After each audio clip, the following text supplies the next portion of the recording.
All right. What's good, everybody? This is Ryan Johnson with MoneyBass.com. All right, guys, we have a hot one. Hot. So, how's everything going, guys? Back on another live stream, guys. You know, normally we're here on Tuesdays at 8 p.m., sometimes on Wednesdays, but at your guys, at your request, just wanted to go over this topic that somebody sent me a message on Instagram. Really appreciate it. And as you guys come into the live stream, please drop a comment in there and just hit me with a 1 in the comment section just to let me know that everything is looking okay. You're able to hear the sound. Everything looks good, sounds good. And we will get into it because I know you guys have seen the title of this video. You have also seen the thumbnail. So guys, I mean, it's that time again. So, that advancements in technology is just always growing and growing. So we have something else coming on to the scene. Lowrance Active Target 2. What is going on, guys? So yeah, we're going to talk about it. I mean, and so I guess it won't necessarily be so much going in depth about the system itself, maybe just a little bit. And I mean, of course, my subscribers, you guys are checking in. So if anybody has any information that you want to add to the conversation, I will drop the link so you guys can come up on the screen. You know how we do, get on here and have a little bit of fun. And also, as always, please get active down in the comment section. It kind of adds to the experience, just make sure everything flows smooth and we just have a good time as always, guys. All right. So like I said, as you come into the live stream, please hit the like button. And I see a few ones coming up in the comments, so we're good there. Looks like everybody can hear everything okay. Everything is sounding good, looking good. Uh-oh, guys, we have a member of the money team stepping into the live stream. We have Mark Scott. What is going on? Really, really appreciate it. All right, guys, and the money team members, if you take a look in the chat, you will see that special badge right next to their name. So those are some supporters of the channel. As I'm getting everything set up here. So basically, he is a member of the money team, a subscriber to the channel, and a strong supporter. And if you look right below the screen, you will see the join button. So anybody that is interested in finding out what the perks are and how you can support the channel, just click on that join button and it'll give you a little bit of information about that. But want to give a shout out to Mark Scott. Yes, he is a member of the money team. All right, and let's see who else we have checking into the live stream. Let me see. Just bear with me, guys. Just giving everybody just a little bit of time to kind of trickle in here before we get into it and, just enjoy the evening, have a little bit of fun with this. All right. So let me see. Who else do we have checking in? Uh-oh, we have Vernon Neal. What is going on, my man? All right. Yes, sir. All right. And we have Josh checking in. What is going on? Glad you're checking into the live stream. I think we might be doing a little something this weekend. I think we might be out there sticking one or two, huh? I mean, we have to see how that goes, see what's going on this weekend. All right. And then, but what is up, Josh? Really appreciate you stopping into the live stream. And guys, we had a great time on the last live stream on Tuesday. Had the guys drop in from the Stiff Rods podcast. That is a college team out there on the college fishing scene. And maybe they'll drop in for a second. Who knows? Who knows who'll show up on the live stream, guys? All right. And we also have Steve Ray. What is going on? What is going on? Really appreciate you stepping into the live stream. And of course, I gave a shout out already to Mark Scott, member of the money team, supporting the channel. Really, really appreciate that. And guys, look who we have here. We have Edward Ragsdale Fishing. This is the guy that kind of hit me up, and just was like, hey, what's going on with all this new information that's coming out? And congratulations on getting your new setup. That looks nice. It looks nice. So I know you're going to have a good time out there on the water with it.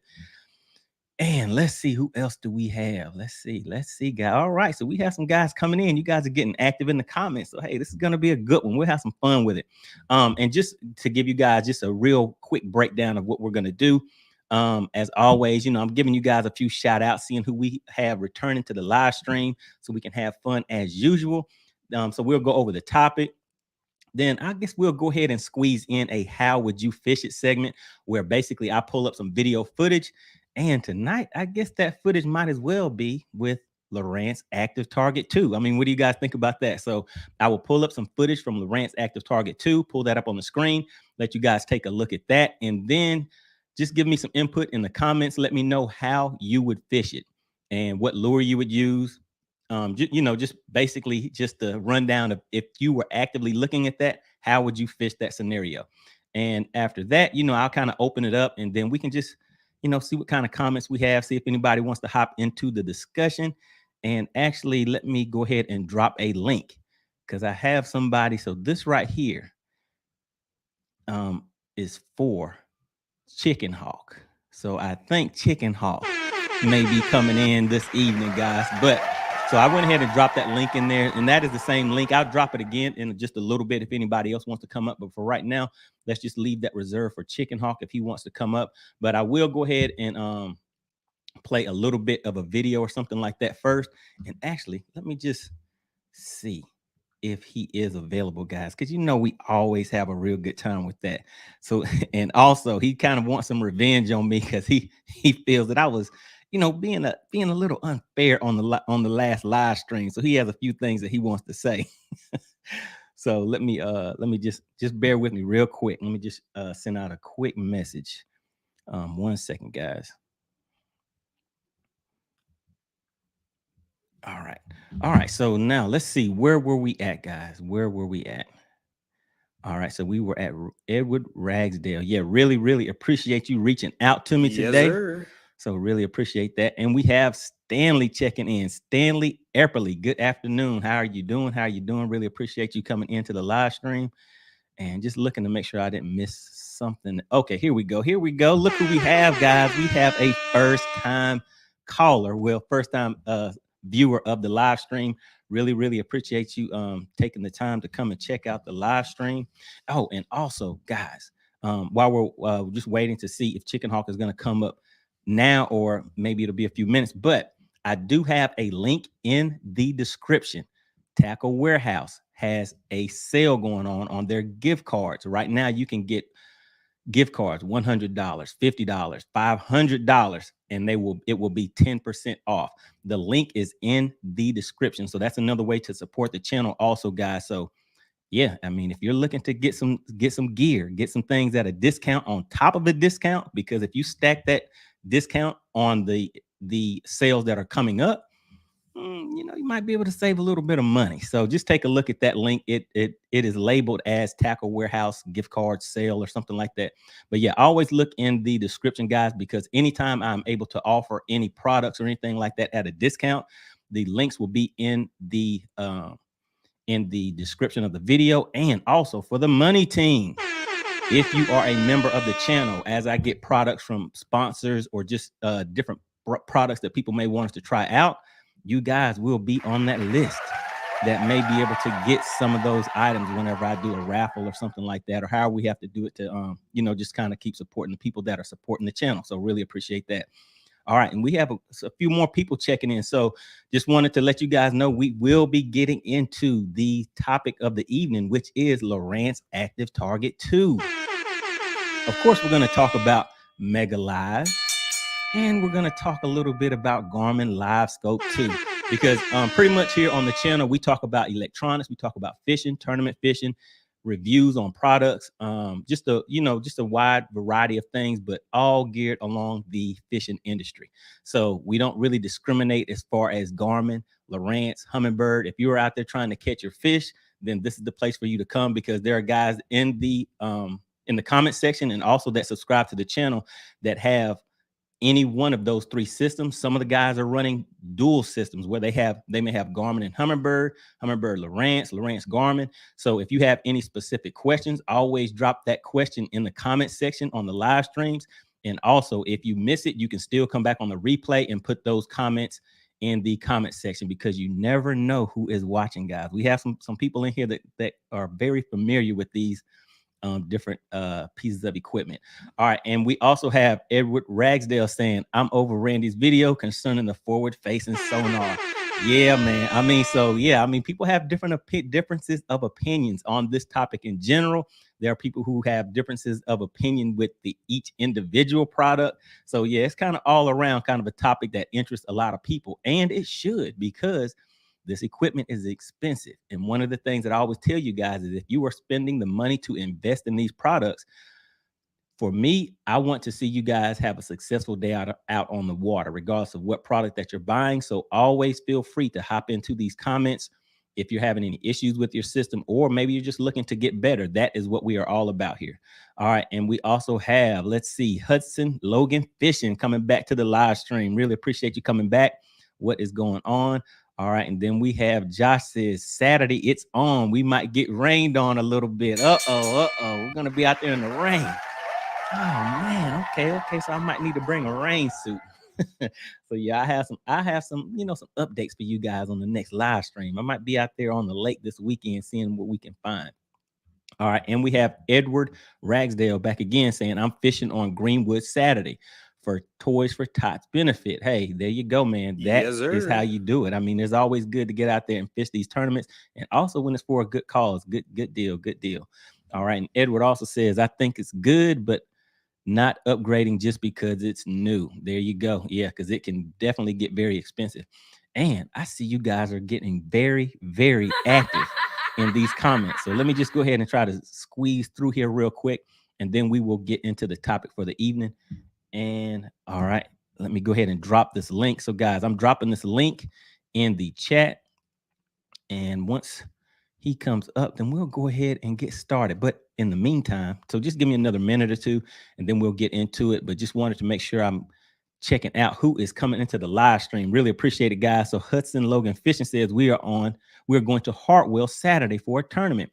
Hey, make sure you search on YouTube, MoneyBass Hartwell. I have some videos on Hartwell. Some of them were maybe last month or so, but I'm thinking those fish should still be on some of the same patterns. I don't know how much it'll help. It should help you out a little bit, but you might just want to find fish a little bit bigger than the ones that I was catching. But I was able to get my limit together. All right, and then we have Edward also says, I'll jump on too afterwards as well. Okay, all right. He says, you're welcome for, giving me the heads up on this topic. Take it easy on the hawk. Uh-oh, what is going on with that, Vernon? You were being hard on him last time too. All right, Edward says, chicken hawk might use a jig. Uh-oh. I think Edward may have seen the video that I put out a little earlier today. Chicken hawk said he wasn't throwing that jig. All right, here he also says, the hawk can take care of himself. How is MoneyBass doing this evening? Hey, I'm doing great, man. Out here, as always, having a little bit of fun. Normally, I don't come on Thursday nights. Normally, guys, I am on here on Tuesday nights at 8 p.m. Sometimes we'll squeeze in a show on Wednesday nights also. But, people were sending me messages about this topic and, had a little discussion about it earlier. So I figured I'd hop on here and just kind of get some feedback from you guys, too, just to see what you're thinking about this topic. All right, let me go ahead and drop the link in here one more time just to make sure it's easy to find. All right, so Edward says, I'm curious how his sponsors feel with all this negativity he's throwing out there. So, yeah, I'm not really familiar with what sponsors that, and he's referring to Randy Blockett. So, yeah, because he has a lot to say about electronics. So there's a lot of people who feel one way or the other way. Some people who are in between. But yeah, some people are a little more, voicing their opinions about it a little more than others. All right, so let's see. And then we have Harry says, finding them twigs and sticks. Man, I'm going to be out there finding some fish this weekend. That's the plan. All right, and then Harry says, a lot of changes in a month. Yes, a lot has happened. All right, so Edward says, yes, sir. All right, almost caught up here, guys. All right, so we have Vernon Neal says, I'm on vacation next week. Hopefully I can come up on the live stream. All right, there we go. That'll work. All right, guys, so let me see. So while we are waiting for Chicken Hawk to come up, let me go ahead and bring up. Let me see. Who is this here? All right, let's see who we have. What is going on, Harry? How you doing? Look what I got. He has the new Mega Live system. What is going on with that? Well, some of us, we adapt. We don't like to become extinct. I don't like getting in spankings like the Hawk got here recently. So, you know what? We switched over to the dark side. I got you. So I see that is the Mega Live system. So when are you going to be installing that? Probably after Christmas. Gotcha. Weather's kind of changed. It's really, may get some warm days this winter, but probably between Christmas and New Year's is the game plan. Gotcha. Okay. Yeah. I mean, always a good thing, man. I mean, we talk about electronics here, so we'll have to see what Chicken Hawk has to say whenever he comes up. Well, I'm waiting to see if that Humminbird goes on sale around Christmas time. I was supposed to get a 10-inch from somebody else, Man. but they kind of swerved me a little bit. Hey, I don't know who that could have been. Who could that have been? I love my brother from a different mother over there. It's all good. All right. So you're looking to get a sale on one of the Humminbird systems to hook up that Mega Live to. Right. The second one, I've got a 10-inch Gen 4. Gotcha. Just for the Mega 360. So I'm wanting the Mega down imaging for the Mega Live. Gotcha. Okay. So you're going to have both of those at the front of the boat, on the bow yes, of the boat? Sir. Gotcha. On that old 360, or on that old Ranger 461, and put the old school and new school together. Okay, there we go. Hey, that's what the conversation has been about for these past few weeks, every time we've been talking about it. So yeah, I mean, that is the perfect combination. And then Vernon says, Harry, add the target lock ASAP. Add that target lock on there. So I've got some unopened wiggle warts. I probably could make it happen pretty quick. Oh, okay. Kind of like you selling that old 10-inch monitor. I might have to put them unopened wiggle warts up here. That Phantom Brown, Phantom Green, Phantom Red. Let me see. Looking forward to it. I want to learn the Mega Live first before I do the target lock. Right. Yeah. I mean, because each thing, I mean, you're dropping another 15, something like that for each step that you take up. So right. Yeah, it's definitely an investment. And yeah. So I mean, yeah, and I didn't get the target lock yet either. And I mean, as we see, as if you wait a little bit, some more things are coming out. So you never know. But the target lock is more on the lines of like having power poles or talons for your offshore situation, in a sense, to me, because it kind of goes in line with using your spot lock. And you said you do have spot lock on your system, right? Oh yeah, I got the Ultrex. I'm running everything. Got the talons, the 12-foot talons. So we trying to get out there and do it. Gotcha. All right. And then we have Triton Jones checking in saying, what's up, money? All right. What is going on? All right, here, I'm going to go ahead and drop you down and then kind of get into it a little bit, and then see if Chicken Hawk will be up here in just a second. All right. Just bear with me, guys. All right. So what I'm going to do is go ahead and pull up a video that kind of goes over what the topic is for tonight, which is the Lowrance Active Target. So we'll go over that, kind of go over a little bit of, how it works, what should we be expecting from that. And also, like I said, as we're watching the videos, you guys can get active in the comment section. And then that way, we can get a little feedback from you guys too. All right. So it looks like we have somebody coming up in the back. Just bear with me, guys. We are about to get rolling. All right, let me just send one quick message out here. I see somebody's trying to change. They've been working on their screens and all this stuff, guys. So just bear with me 1 second.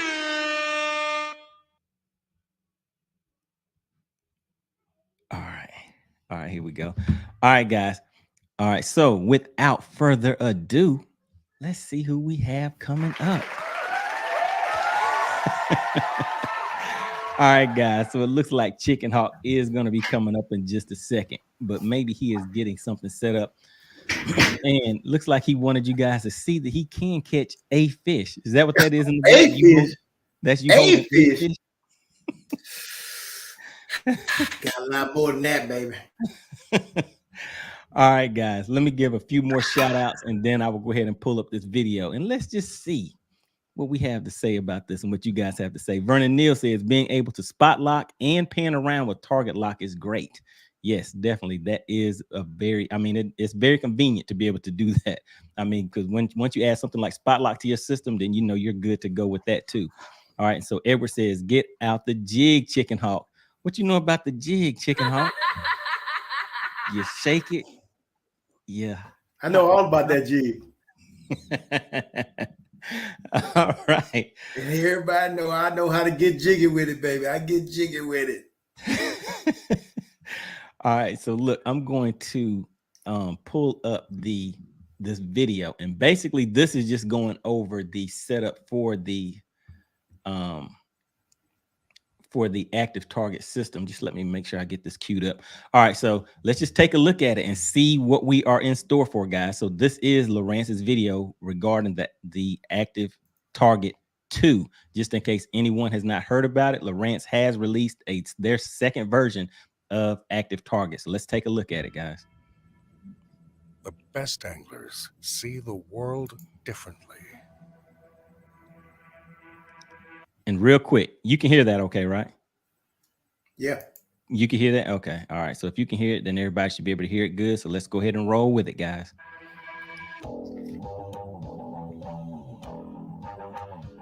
Introducing HDS Pro.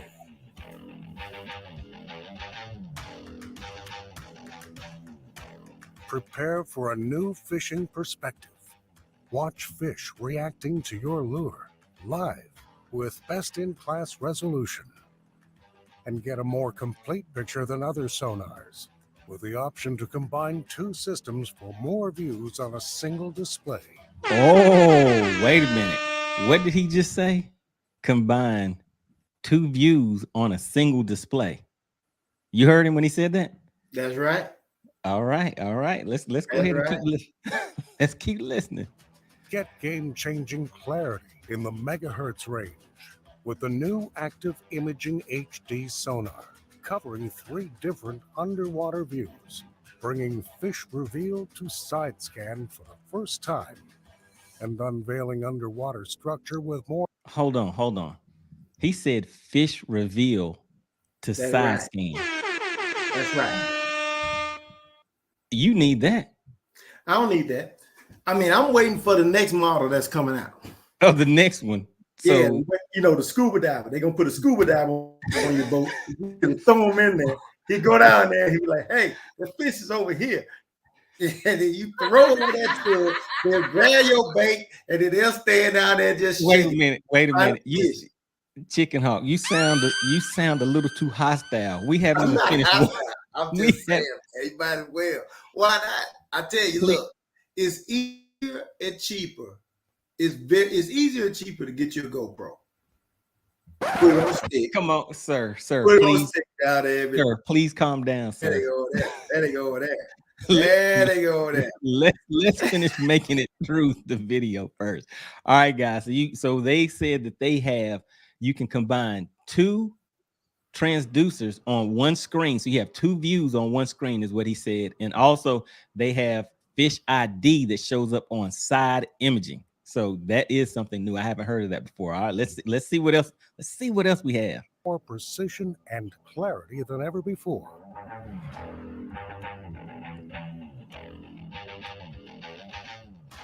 Find the richest fishing spots with CMAPS charts featuring high-resolution bathymetry, underwater contours, and overlays for live sonar and Ghost 360. Take full control of your boat, bow to stern, with the ultimate fishing system. Okay, interesting. So it looks like they have something similar to the One Boat Network going on here. Exactly.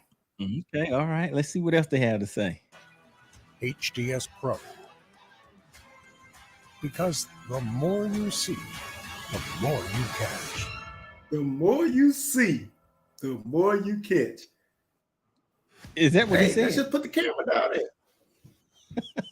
Let's just put the camera down there. I don't think he said the more you see, the more you catch. That's what he said. Play that. He said the more you see, the more you see. No, the more you see, the more you catch. The more you. I mean, I don't know about that, man. They haven't. Okay, I'm sorry. So for some people, the more that they see, the more they can. But you still have to catch them. All right. So what are your thoughts on this, Chicken Hawk? Because I mean, we all know that you were like, hey, man, all I need on my boat is a rod. I don't need any electronics. I don't want any of that stuff. So when you heard about this, hearing about this, I mean, so what are your thoughts on it? My thoughts on this is just like I was telling you.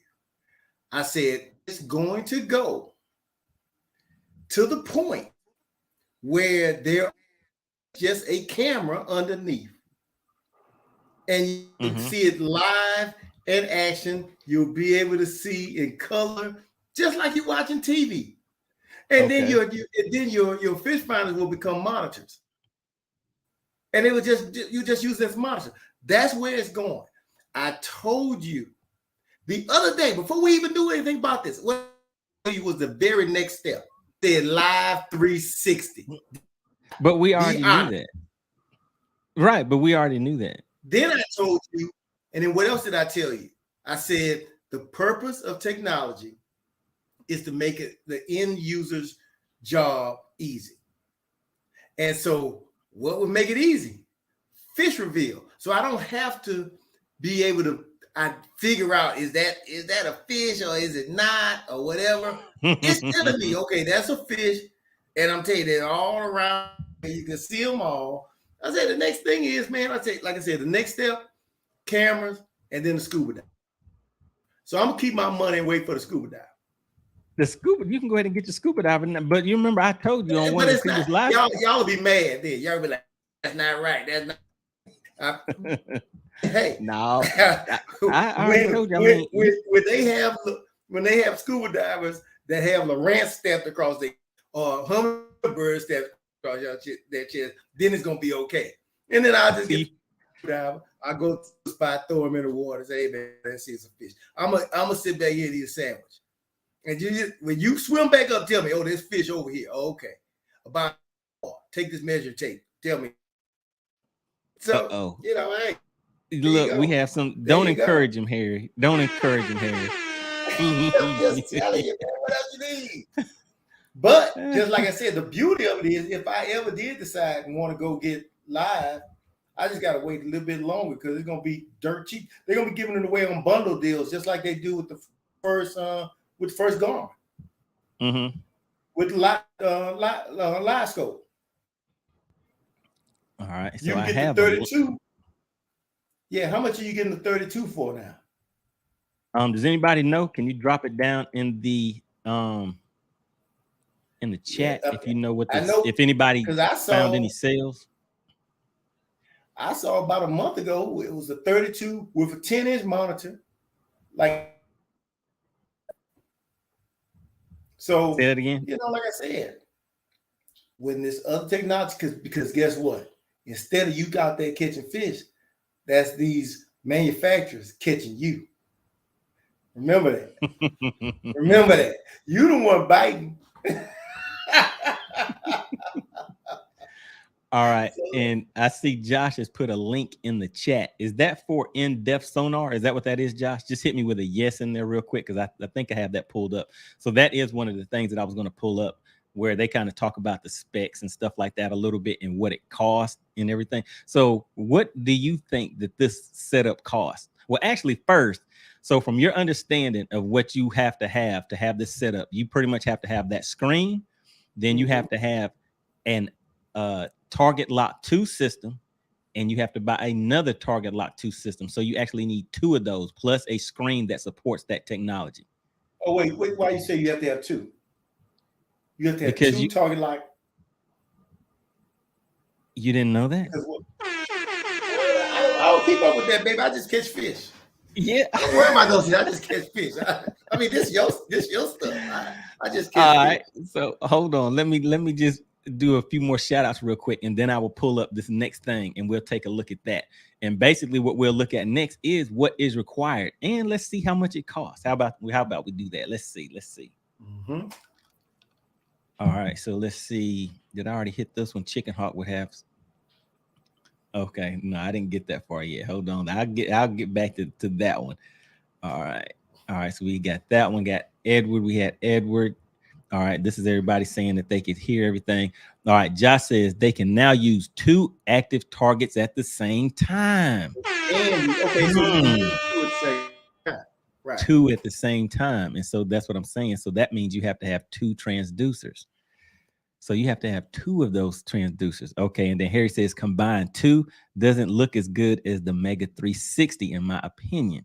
All right. So there we go. So the difference with that would be that this is showing the live it's not, it didn't look like a full 360, but theirs is the live as opposed to the 360. But yeah, I mean, it just depends on how your technique is. You just have to take what you have and make the best of what you got. All right, give it another year. There you there. I mean, there you go, right there. Progress is gonna happen. Tell me when you think progress is gonna stop. Hey, look. So you want to take another year of taking them spankings? All right, the Everett says it's Randy in the room. I'm not taking this spanking. I told you I had a meeting with my sponsor today. Duralast. Oh, you did. Who was your sponsor? Duralast. Duralast brakes. Remember that. Duralast brakes. I beat the brakes off of Joe. Remember that. All right, then Harry says Chicken Hawk would have seen that sunken ship. Yeah, that's right. So you got the skills where you can just see under. You don't even need electronics. I'm gonna tell you something, man. They don't call me Hawk for nothing. All right, look at Triton Jones. Triton Jones says fish reveal. Yes, need that. I need all the help I can get. Oh man. They have the fish reveal now, even on the right on Sonar. I've seen it on Sonar. On Sonar, yeah. On down imaging. Right, yeah. All right, let me see. He did say it. All right, and then we have I call BS though. All right, and then we have Phil Bass. What is going on? Have Phil Bass checking into the live stream. Really appreciate you stopping through. All right, then we have Edward Ragsdale also says, let me see, just put a camera on your lure. What you think about that? Bam, there you go. Come on. We can get to that too. We can do that with we'll do that. We're gonna do that with a we're gonna make a camera because you can make everything real small now. Technology is getting real small. So I'm gonna take a weight, right? And I'm gonna make it a camera. And that'll be the weight. The weight will be part of my Carolina rig. And so I'll see my little thing right, just be pulling, looking at my little camera. Like, oh, there he is. There he is. I don't think that's gonna help. You can put a camera on. I'm cool with you. Can put a camera on your. I don't need any of that. I've already told you. But you go right ahead. I mean, that's their job. All right. Just like you try to catch, they are trying to catch fish. And so, hey, and some fish get big. You know why some fish get big? Why is it? Because they're too smart to get caught. I'm just saying. Look, Harry says around 700. I think he's talking about some of those, like maybe that 32, that Garmin 32. And then Josh says Bass Pro had it on sale for 1,000. So yeah, so maybe they're talking about the 32. All right, and then that says not including the monitor. Oh, that's even with so you can get a monitor probably 6. Right. I bet you the bundle is probably around 13 now. Right. Yeah. Well, possibly. Yeah, I bet you the bundle is around 13 because they upped the bundle because the bundle at first was a 9. So it had a 9-inch monitor, right? And it was like going for right at 2,000. Then they started coming out with the bundle with a 10-inch monitor. Okay. And it was coming out at right around 2,000. So the 9-inch monitor down. So I guarantee now, especially with all of this coming out now, it'll probably have to stay competitive. All right, then Josh said yes for the new Active Target 2. And then Harry said 5Gs possibly by the time you get what you need to have this Active Target 2. How long is it going to take you to recoup those funds? That technology will come down by next year. I mean, that price tag come down by next year. And so Edward is saying only to have the surrounding view. All right. And then Josh says have to have the new HDS Pro and the new Active Target for $1699.99. And then another Active Target transducer for $1099. Yes, sir. Okay, so that's adding up. Let's see. Okay, you $2,800. Oh, okay. I was thinking that you had to have two of the $1699 setups because I wouldn't think so. Because you have 2 black boxes, right? I don't think you can run that two transducers off of one box. I don't that's what I think, but I don't know for sure. Maybe we'll be able to see that in this next clip I pull up. Let me just go through these comments real quick and so we can get caught up. So Shimano Shane says birds are the way to go. Hopefully Mega Live starts catching up to everyone. Hey man, Mega Live is already here. It's making things happen, Captain. But that's the partner Shimano Shane right there. He wasn't here on the other live stream whenever you was looking for some backup. All right, Harry says that's an inappropriate comment. Exactly. All right, Josh says Chicken Hawk, they already have that for salt water. And okay, so you're right. Let's just bring it over to freshwater, baby. That's all. It's an easy jump. All right, there we go. They don't want to make that easy jump. You know why you don't want to make that easy jump right now? Because they hadn't caught enough fish yet. They catch enough fish a little bit. Then, then after they get that, then they'll jump to the next thing and they'll bring it on over. I mean, but trust me, you best believe one thing. What's that? All of this technology is there. I mean, it's not like they just created it. I mean, they have it. They just marketing. You don't put everything out, so you're just putting out little pieces.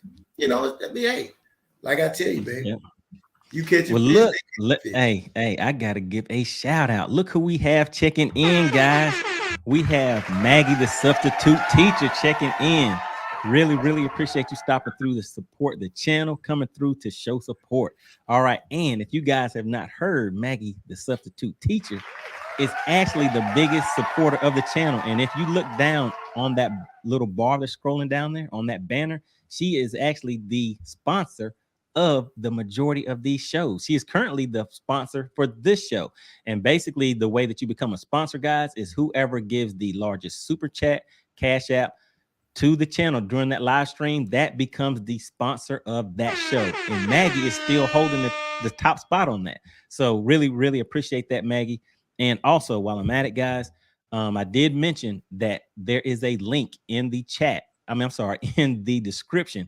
If anybody is interested in getting a discount on the gift cards for Tackle Warehouse, I have a link that will give you 10% off of whatever type of cards that you buy. You can use those for your shopping for this holiday season. And also, whenever other sales come up, you might as well combine that with the 10% off of that Tackle Warehouse purchase that you make. And also, guys, the merch is now available. People have been asking me about the MoneyBass merch. So I have the hats, hoodies, t-shirts, all that stuff. You'll see that right below the video itself. So if anybody's interested in that, go ahead and click on that and take a look and see what we have out there for you. But once again, just wanted to give a shout out to Maggie, the substitute teacher. She does have a YouTube channel. Make sure you guys check that out. And basically it's about healthy eating, healthy living, where she substitutes. Basically, she will show you how to take the foods that you currently like to eat and substitute the bad ingredients with healthy and good ingredients in that food, so you can still continue regardless of what type of health issues or anything like that you're having. So that is what that channel is about. So definitely take a look at that, guys. Really, really appreciate it, Maggie. All right, and then we also have Harry stepping up and saying Maggie's representing. Good evening, Maggie. All right, so yeah, look at Maggie. She's known out here in these fishing streets. All right, and then we have Vernon Neal. So the Hawk has been looking at the live system. He knows what's in the bundle. I ain't been buying, man. I just Vernon Neal calling you out. He's like, Hey, you know what? It's just like look, when you walk down the street, you see somebody playing 3-card Molly. Don't you stand on the side and watch to see what happened? That's all I'm doing. I think you're doing a little bit more than watching. That's all I'm doing. I'm sitting back and watching. I'm just watching. Like you go to the fair, you see somebody paying money to try to get that little bitty, that pay to win and get that toy. You just sit back and watch. That's what I'm doing. That's all. All right. So Edward says you do have to have 2 transducers and 2 boxes. That's exactly what I was thinking. And so to have 2 boxes, yeah. So I don't know if that $10.99 was for the, just for the transducer or a transducer and an additional box. So I have to take a look. I mean, that's something to take a look at, guys, just if you're considering getting that system. Man, my phone is blowing up. Let's see. I think you guys are still sending me messages. Let me see. Hold on one second. All right, guys. So let's see who else we have. Edward says, and the HDS Pro for dual view. So that is it. So you will be able to watch 2 transducers on one screen is basically what is going on now, guys. So if you wanted to do something that was close to duplicating this, if you already have 2 units, let's say if you have, what is it, Garmin, or you have Humminbird, if you wanted to do something that was close to duplicating this, I guess you would just need to add another transducer onto your current system and have 2 transducers on one boat. But then what about interference and things like that? So I guess with this system, they have kind of worked through all of that stuff. All right. And then Josh says the unit will be between $3,000 and $5,000 for just the HDS Pro. Whoa. You see that? He's saying that's just for the, so that doesn't include those 2 transducers. So no, you're not sitting at that. What were you saying before, 3,000 or something like that? Yeah, it looks like it's a little bit more than that. All right, then we have DP checking in. What is going on, Chicken Hawk? Do you use a crane to drop shot with? Oh no! Hey man, tell DP leave me alone, man. Oh man, what's he talking about the crane for? All right, then we have Harry says the Hawk is more subtle than that, DP. All right. That's right. All right. Exactly. Then we have C219 Troll checking in. What's going on? Really appreciate you stopping into the live stream. What's up, fellas? Is your tournament season over for the year? We are just getting started. Lake Watery this weekend. All right. Time to put them up. Time to hop back in that ring. So yeah, our tournament season is over for the year. We start back. Actually, we'll find out what our tournament schedule for the club is this weekend coming up. And you know, if I'm going to be fishing in the outs, what'd you say?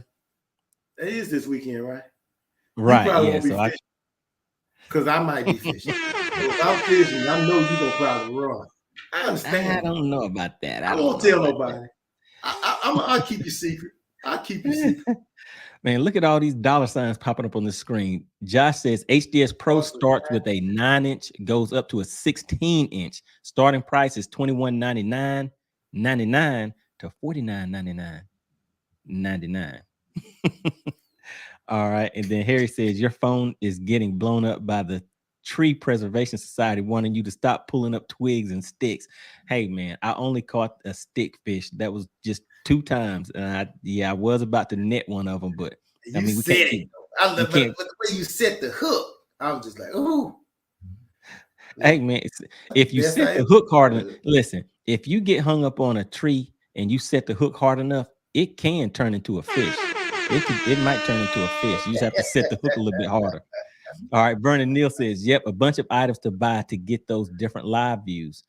That's why Humminbird is the way to go. All right. So, yeah, I mean, it's going to be quite a big investment, guys, from what I'm seeing. I mean, we'll pull up another right now. Say it again. You mean if you try to get it right now as Yeah, say it again. I said it's a big investment right now because it's brand spanking new. Right. But probably by this time, this time going into Christmas next year, you begin sales. Yeah. So the thing is, one of the key words you said was spanking. And so you can wait a year to get something if you want, but in the meantime, you're going to be taking a spanking. So we're going to find out. Now, I want you to be perfectly, there you go. Just read this, man. Just read it. All right. Oh, man. You saw the first words on there talking about I agree with the Hawk. All right. So what's going on? James checking into the live stream. Really appreciate you stepping in. You know, all right. So he said, read his comments. Fishing. Did you text us to James and tell him to put it up here? Are you and James collaborating? What is going on? No. So James says, I agree with the Hawk. All this fishing electric stuff is more to catch your money than you catching fish. Just ask yourself honestly, did your fathers, grandfathers catch 50 years ago before the, what are you saying? Did your fathers, grandfathers catch 50 years ago before the first grab? Catch fish 50 years ago. Yeah. Did they? What do you think? I'm pretty sure they did. They may have been catching. They had skills. I remember going through the bayous with my dad, and he didn't even have mapping. He knew, you know what I'm saying? You know marks, you know all this type of stuff, and you navigate through there. Yeah, Skill. I mean, hey, I grew up just fishing. All it was just me was one rod, 1 or 2 bait, a little tackle box, some worms from the bank. If we saw somebody with a boat, I mean, we never got to try that out till till we got a little older. So for me, I hear what you're saying, but if you're gonna take it that way, Chicken Hawk, I would say go ahead and hop on the bank and let's do it from there. I mean, we can do it. No, we ain't gonna do that. You think I'm scared? Man, I'll beat you. I'll beat the brace off you on the bank. That way you be closer to you. So you can jump in your car. You can do like Red did on Friday. He gonna cry at the car. All right, look, Edward says, I'm ready for the BFLs to start in January. There we go. What is the first lake that you're going to be fishing, Edward? So I'll probably be out there too. I think ours is going to be on Lake Lanier. All right. Looking to have some fun out there. All right, let's see who else we have in here. We have V Hype. All right, so we have V Hype. What's going on? All right, and then Harry says, what did you do with the money you got for your heat 10-inch Helix? Thought it was going to TargetLock. Nah. I changed my mind. I kind of did a little something else with it. You know how it is if you don't get it, if you don't use it fast enough. All right, then Mark says, Ryan, I love the birds and will stick with them. Humminbird is definitely late to the party, but I know they will catch up with the live technology. But 360 is off the hook. Awesome. That's right. I agree with that. So, I mean, I run Humminbird system. So, I mean, I kind of waited a while until they came out with the live system. So, yeah, I still am doing pretty well out there with my Humminbird setup, everything on that One Boat Network and my 360. So that is definitely a great setup. All right. Josh says, Money, did you show Chicken Hawk those M60, those Mega 360 pictures I sent to you? Did you see some Mega 360 pictures, Chicken Hawk, that was showing some fish about 60? You saw that? I saw a few things. Yeah. I saw you see how he's talking low now, Josh. You see how he's talking low. He saw the pictures. Hey, I saw. All right. Then Pearson says they use ropes on weights to find out the contour if it's stick or what is that, mud or rock. So that sounds old school right there. That sounds super old school. You wouldn't understand that. V Hype says that's why the big fish are here. They missed those fish. Left them for us. There we go. What's up? Man, come on, y'all ain't catching the big fish. All right. So, and the Edward's gonna be on Kiowee. So yeah, that's a nice lake. I mean, it has some nice fish in there. Definitely some nice spots in there too. All right. Then we have Texas Snoop 2010 checking in. What is going on? Appreciate you coming into the live stream. All right. Then we have Harry says no repeat from last year, Money. Hey man, you know I have to do what I have to do. All right. Then Edward says I'm fishing the Savannah River and South Carolina division this year. All right. That is good. So yeah. So I think I'm going to be out there on Lake Lanier. All right. So Josh says the hawk got quiet real quick with those pictures. He sure did. He got quiet real quick. All right. So let me see. Show me. Look. Hey, speaking of fish, don't you have a video to play? Oh, yeah. Okay. Hold on just a second. Let me go ahead and get it queued up. All right. Let me drop this one right here. And then we will pull up. Where is it at? Hold on. Just bear with me, guys. Let me get this video queued up real quick. Have to share my screen again. You know how you are. Okay, there it goes, Lorraine. All right, here we go. All right, so now let's go ahead and take a look. Let's take a look at something else real quick. And then we'll pull up a little special video that the Chicken Hawk wants to take a look at. But let me just see, one more chat popped in here. Let's see. I auto chart a lake at home. How do I review those areas during the off season? If you order, okay, so yeah, if anybody in the chat can answer that question for him. So you're doing the auto chart. So that's basically whenever the contours are not already on a Lake Master chip, how you can go and just scan it on auto chart And then you want to know, how do you review those areas during the off season? So somebody can, because I've used auto chart maybe once or twice, but I don't really use it often enough to know the answer to that question. But more than likely, there's somebody in the chat that does know the answer to that. All right, so let me just scroll through this video, because there were some images that he was showing in here. All right, here we go, guys.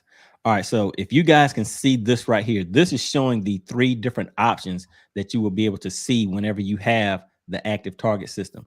And this right here is, I guess, one of the main things that people, well, these 2, well, maybe these 3, but let me just talk about these real quick. So this one, you'll be able to have a split screen.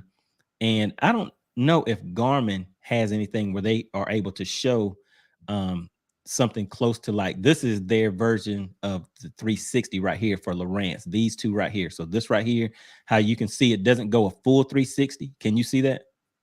It doesn't go a full 360, but the difference is this is live. It's not like how mega imaging is like a still shot of it. So this is live as you pan it around. This right here is whenever you have so you can have a split screen, and it shows that on one screen. So with Humminbird, I know you can do that on the Solix and the Apex units, but so you'll have your live on one side, and then you'll have your 360 on the other. So that's similar, but the only difference that I can see is that it will be the Mega 360 here instead of that live landscape. And I think they call their scout mode.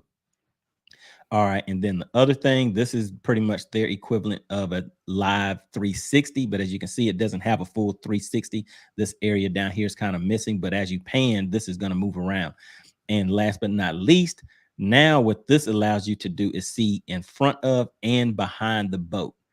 And yeah, I mean, so being able to see more areas, more information is better for the most part. I mean, as long as you don't get spun out by having too much information. But for now, whenever I'm using my Mega Live system, I use mine set up on forward mode, but I angle my transducer in a way that it does allow me to see back towards the back of the boat.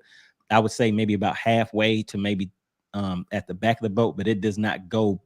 Obviously, it doesn't go back as far. Can you see that yellow mouse on the screen moving? Okay, yeah. So if the boat is like right in here, and this is if the boat is like right in here, for instance, you can see back behind the boat if the boat is facing this way. So you can see in front of and behind the boat. So that's another thing that the transducer will do for you.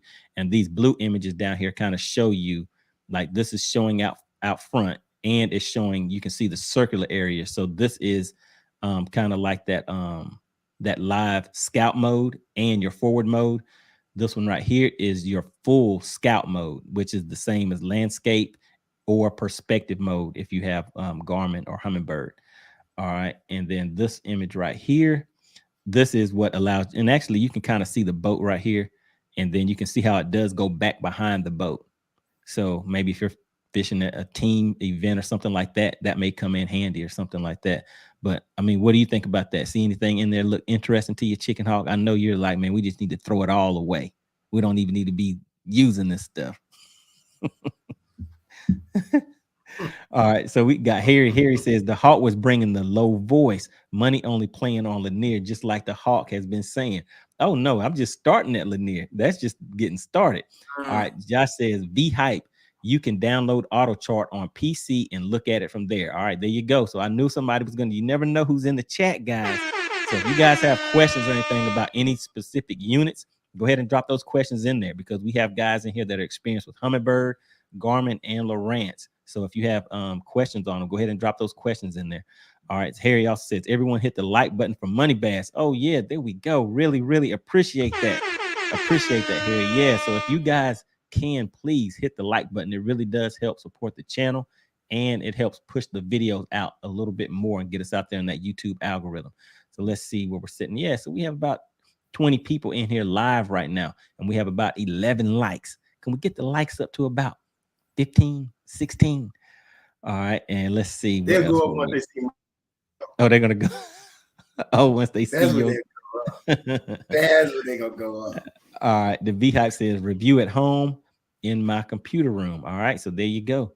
All right, Vernon says check out the transducers on the trolling. Okay, all right, so yeah, we're gonna do that too. So there's a spot in here where it shows the transducers. All right. Sunrise Showdown. All right. Good to see you. Good to see you. Glad you made it into the live stream. All right. Then we have Harry says the eyewear companies are going to be getting more business with all the fishermen staring at these monitors. Okay. All right. Then Josh says VHype, go to Humminbird's website, go to the support and then the fact and search that, and it will tell you what to do. All right, so there you go. Just make sure you jot down those notes, and that'll help you out with getting that auto chart to where you can view it at home. All right, and then we have Vernon Neal says, check out the 2 different transducers on the trolling motor. All right, we'll pull that up in just a second. All right, then we're giving a shout out. Thanks. Look at how they are angling them. So to get the different ones. So it's either right. Yeah, look at that. Wow. I didn't even notice that. Because I think there may be another one on here where they actually show the transducers. But we'll see in just a second. All right. And then Harry says, what do you see mostly on Mega Live money? So be more specific with your question. You said, what do you use mostly on Mega Live? I use forward. I use forward view.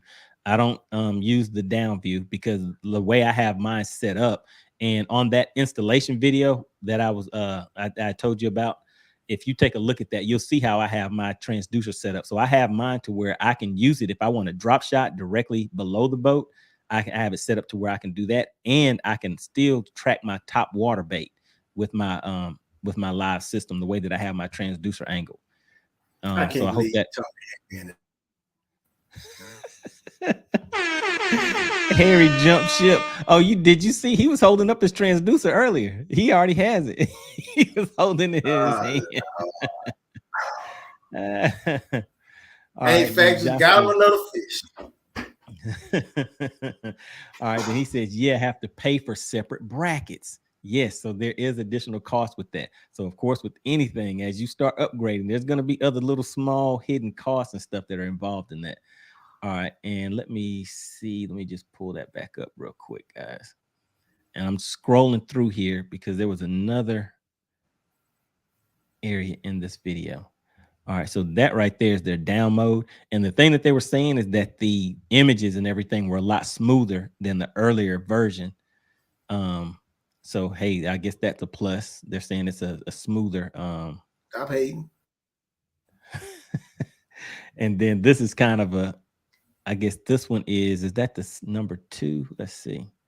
Active Target 2. So yeah, this is just comparing Active Target 2 to the original Active Target, how it has a little more detail and you can see things a little bit better with that.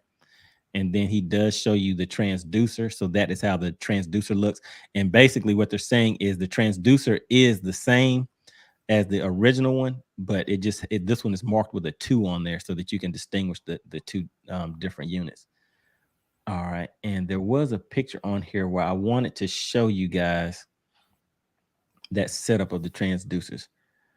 All right, there we go. All right, so there you go. So that's forward mode right here, and you can see the angle of that transducer down. So pretty much anyone who's running their live system right now, this pretty much looks familiar. You have one that's going to be facing forward, the other one's going to be facing straight down, and then your scout mode, you just lift it up and turn it sideways. But let's see if they maybe have another. Okay, there we go. Is that it? No, that's not it. So I was just trying to see if they have another image on here that shows, and I didn't see it, but I was just trying to see how they had those set up wherever you can see your the scout mode with 2 transducers. And then again, this just goes over those different views that we were just talking about. And so from what I'm understanding and hearing from people that have sent me messages about it, this is like what they've been, kind of looking at, is that now you can have one monitor that shares 2 different views on it. And so, like I said, the Humminbird, the Solix and the Apex have already been able to do that, but theirs is showing, instead of this scout mode or landscape mode, it is showing the 360 on here whenever you do your split screen. All right, and let's see. I'm just scrolling through here, guys, and I'll hop back in the comments in just a second. Just wanted to see if I was missing anything else. All right, and as you can see, that right there is just showing you the quality of image that you have for that scout mode, and that does look pretty decent. That looks pretty good. And I do have, if anyone has Mega Live and you're interested in seeing how that Mega Live is set up, if you just search MoneyBass Mega Live landscape mode, I think I have a tutorial on how I set mine up, but I don't use the landscape mode very often on mine. And then they just have a few more comparison videos in here. All right, there we go, guys. So this is the pricing. And as you saw, Josh was putting some of that pricing in there for anybody that was already keeping up with that in the chat. But the Active Target 2 is $16.49. The Active Target 2 transducer only is $10.99. And what is, okay, and then the module. Okay, so apparently maybe you can run, yeah, see, I'm thinking, yeah, I'm not really sure, but this right here is just that breakdown pricing for it, guys. So I don't know if you can run 2 transducers off of one of those modules or not. So I'm not really following that part right there. And then the Active Target 2 Scout. So that's the additional bracket that you'll need, and also your transom mount, which is optional. So there you go. That's the pricing that you're looking at, guys.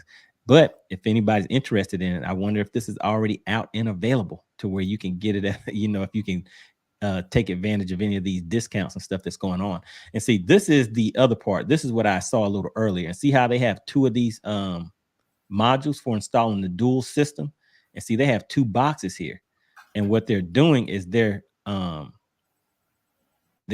of putting those 2 together in a way to where it does not cause interference. So that's what that cable is right there. So let's see, let me just look right here. The Sonar module can be powered. It is protected against reverse. Just trying to look real quick. But yeah, guys, that would be something to look into, just to verify that, just so you can make sure that you do get the correct pricing for it. All right, so yeah, so that's pretty much it with that part right there. All right, so what are your thoughts, Chicken Hawk? What is your initial impression on what you're seeing? And basically, being that you just heard about it today, the same as me, what is your initial impression and thoughts? I'm not as impressed as I initially was. And why is that? Because your initial reaction was very shocking. You were very loud and animated. I mean, that's why I wanted you. I didn't even want you to know what it was gonna. But see, this is the thing, guys. He probably was not even gonna come on the live stream tonight until he found out that this new product had come out. Once he saw that, I mean, he was animated. He was fussing, cussing. He was. So now apparently he has calmed down a little bit. I mean, because I'm seeing you gotta have basically your I thought this was all out of like the technology out of one transducer. But you're basically taking 2 active transducers and turning them different angles and getting and just processing them in. And you I guess controlling it all through your boxes, which does all of the, you know, the processing. So I'm not as impressed. Right. So if it was all of this off of one transducer, then that would have changed it for you? Yeah, if it was one transducer, just like, and you got your one transducer, you got your, you know, your one box going into, now you're talking about something. Because that technology at that point is you would be able to you be able to truly get, like I was, live 360.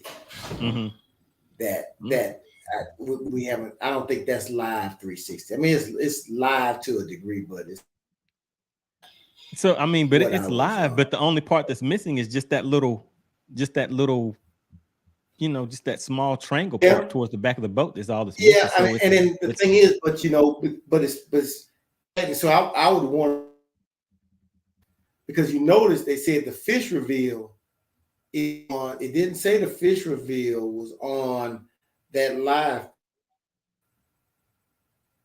On the live, like the one looks more like 360. Right. It didn't. So, I thought the fish reveal was on that as well. So with fish reveal, that, because I haven't used that type of system for that, but I've heard of fish ID. Is it pretty much the same thing? If there's it's similar to fish ID, and it highlights the whatever it thinks it's a fish. Yeah, whatever it determines as a fish, it changes it into a different color. So it's more of if you took it's like if you take down imaging and you take sonar, and you know your bright colors on sonar, you mix the two. That's what it looks like. So you have a down there, but it's showing it highlights the fish as in those colors. All right, gotcha. So being able to do it on side imaging, that is because it was only they had that technology on down imaging, and they had it on down imaging on all of their units. All the Elite series. The Elite series has it. Now the Hook doesn't, but the Elite series had it. And so you have the Elite, and then you got HD is the top of the line. So on down imaging it was there. For side imaging it wasn't. So now they're putting it on imaging, which there's a benefit to that, right? You riding down and it shows a different color, and you know that's what it thinks is a fish. Right. And see, even now with the electronics, I may have used Fish ID 5, 6, 7 years ago, but I don't even rely on that because I mean, to me, I just haven't used it recently enough to feel that it's accurate for me. So maybe some of that has changed and improved too, to where if it says it's a fish, maybe it could be a fish. But I know in a lot of cases, whenever you're out there, you're used to catching catfish. So if it's, it may be a catfish or a carp or a drum or something like that. I do catch my catfish after I catch my 5 bass and put them in the live well, and I got a lot of time on my hands. Might as well get dinner while I'm out there. Man, okay, look, Harry's jumping in. He says, with all these extra transducers and spot lock on the trolling motor, it may be harder to fish in close quarters. I am not leaving you, Chicken Hawk. Blending old school and new school. So yeah, he's putting one foot out the door. Because Chicken Hawk said he ain't having it. You're not having any of it. All right, then Sunrise says to the Hawk, how do you feel about the new ideas of all what is that about the new ideas of all the ideas? So yeah, I mean, so that's so basically I think that's what I was asking you about. What is your impression of it? And you said you're not as animated and as as taking it the way that you were, but you're saying that's only because it's not all on one transducer. But if you look at the screen, if you're just looking at the screen, why does it matter if the end result? Yeah, well, and that's true, but I don't know. I'm just not as impressed. But like I said, the technology is going to get better, and as it gets, it's going to get more compact. And once they, it's going to be better. And then, like I said, once they just need to go ahead and put the camera down there. I don't know why they want it. But that's not the same. I do know why they want. Because they want the money. I understand. That's why. So, look. So Josh says Randy has already updated a rent video on this today. Yep, I heard about that. Darren Pearson says if you look at the image that you showed off the bus, it looks better than Garmin. Okay, so so it does have but I mean, for me, seeing these initial images like that, in my opinion, they generally are going to show you the best looking thing. You know what I mean? And so what did it take for them to get that tweak to that point? So it does kind of give you a reference of, hey, it should look that good. But a lot of times whenever people get them, depending on how they have their systems hooked up, because we know a lot of people are out there, kind of trying to hook things up themselves, and they're not going to get those same type of results when they don't even have the right wiring. All right, Harry says the Hawk talking all this technology now. What is happening in the fishing world? I understand technology. I just don't like it interfering in my fun. That's all. I understand it. Like Look at the next comment. Look at the next comment. The Hawk is evolving right before our eyes. He seems to know more than we give him credit for. I know a lot, but I choose not to. You understand? I choose not to. That's at where your it is. Your partner here, he giving you a shout out, talking about black and catfish is hard to beat. So It is really Harry out is. there catching catfish too? It really is. Hey man, you gotta catch catfish after after I catch those five. Speaking of 5 fish, why don't you show a video? That's what you Okay, want to give a quick shout out to Redbow. Okay, look, we're gonna look at one more thing first, and then I'll pull up. So Chicken Hawk does have a little special video that he wants to show you guys. So we're gonna pull that up in just a second. But let's go ahead and take a look at this right here. So somebody did mention this. So what we're gonna do is just take a quick look. Everybody knows who that is. That is the man that loves electronics. So let's see what he has to say. I think that you may agree with some of this stuff in here, Chicken Hawk, but I just want to get your opinion, see what you think about this. Let's see. Call it out for what it is here. But anyway, apparently Lowrance has came out with this new Active Target 2, which I'm going to read to you the description of it, what it says here. Oh, hold on. Let me get this back right here. Let's do this right. Let's do this right. Hold on just a second. All right. Now we are about to get into a little bit and see what somebody has to say about the new release of the Active Target 2. And we'll get a little opinion from Chicken Hawk too. So let's see what Randy has to say, and then we'll see what Chicken Hawk has to say about it. Guys, and I promised you all every time something would come up that I'd bring it to your attention and call it out for what it is here. But anyway, apparently Lowrance has came out with this new Active Target 2, which I'm going to read to you the description of it, what it says here. It's ridiculous. Okay. The Active Target 2 is going to track fish for you and your lure with high resolution views in front, below, and all around your boat, and use the scout mode to see fish in an ultra wide overhead view of structure and fish movement in front of your boat. Whoa. Okay. Hold on. So did you catch that from the original, from what we have seen so far? He said it's going to track the fish and your bait.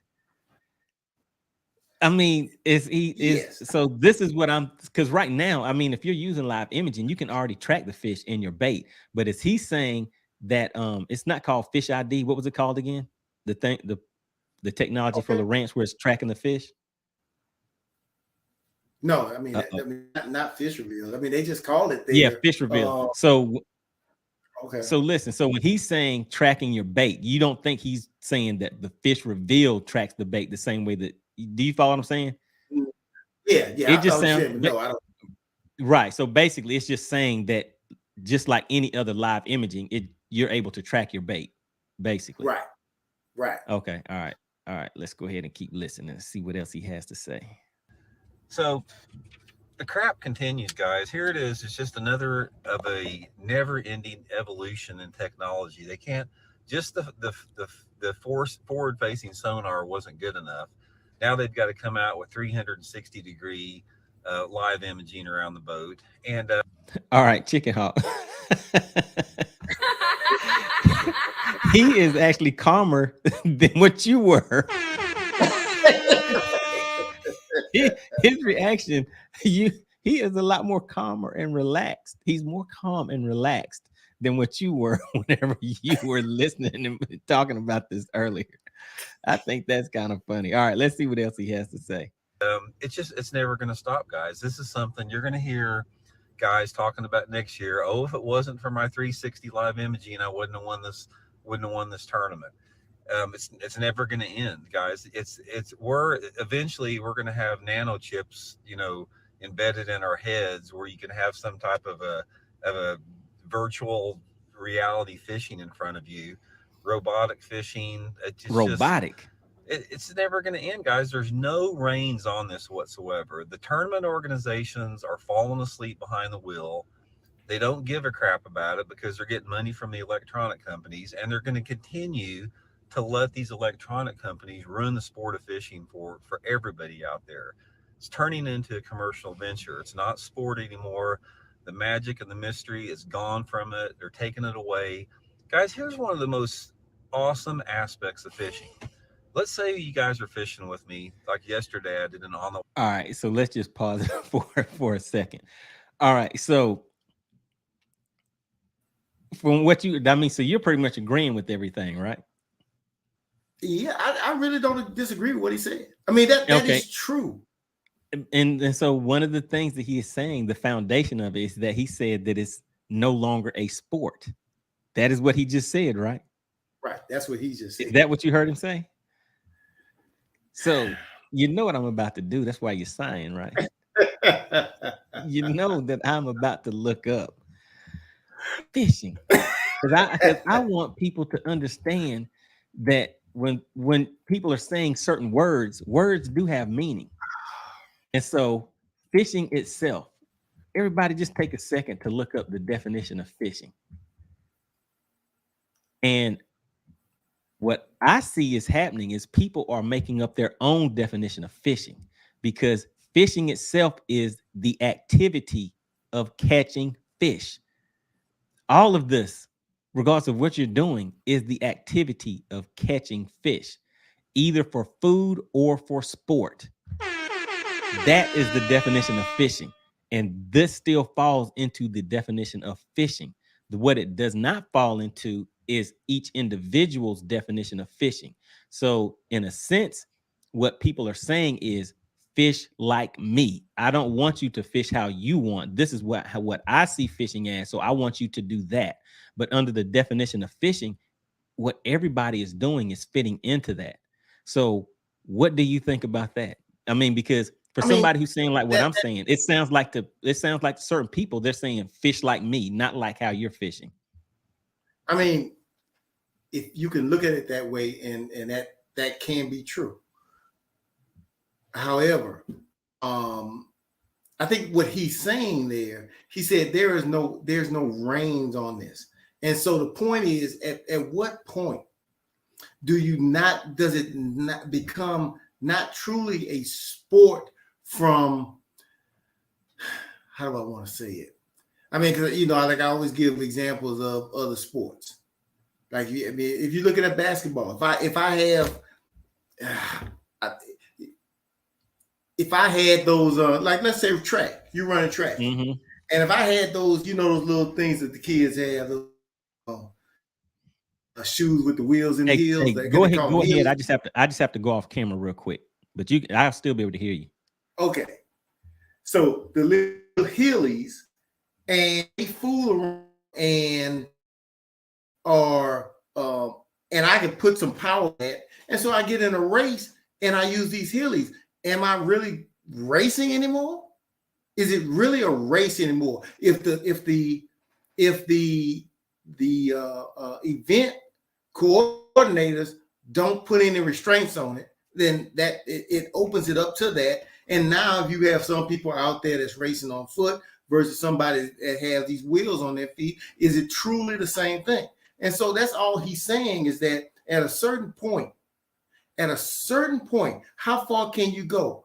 I mean, even with the people that are watching that are in agreement with you, at what point would they say that that's too much?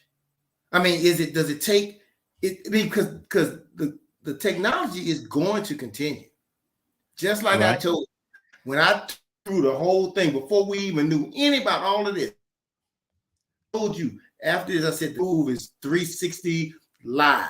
And I said, and then they're going to ease you over to making it so that you can reveal the fish. You can use the word reveal, but I said, you'll be able to see the fish better. And I said, and then you get closer and closer to the point where you might as well just have a camera.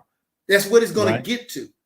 Okay. And so all he is saying is that, you're correct when you say that's not what fishing is. But when he talks about the mystique of it and all of that, and all that goes along with it, yes, I mean that may not be part of the of it, but that is fishing to most people, from where most people have started.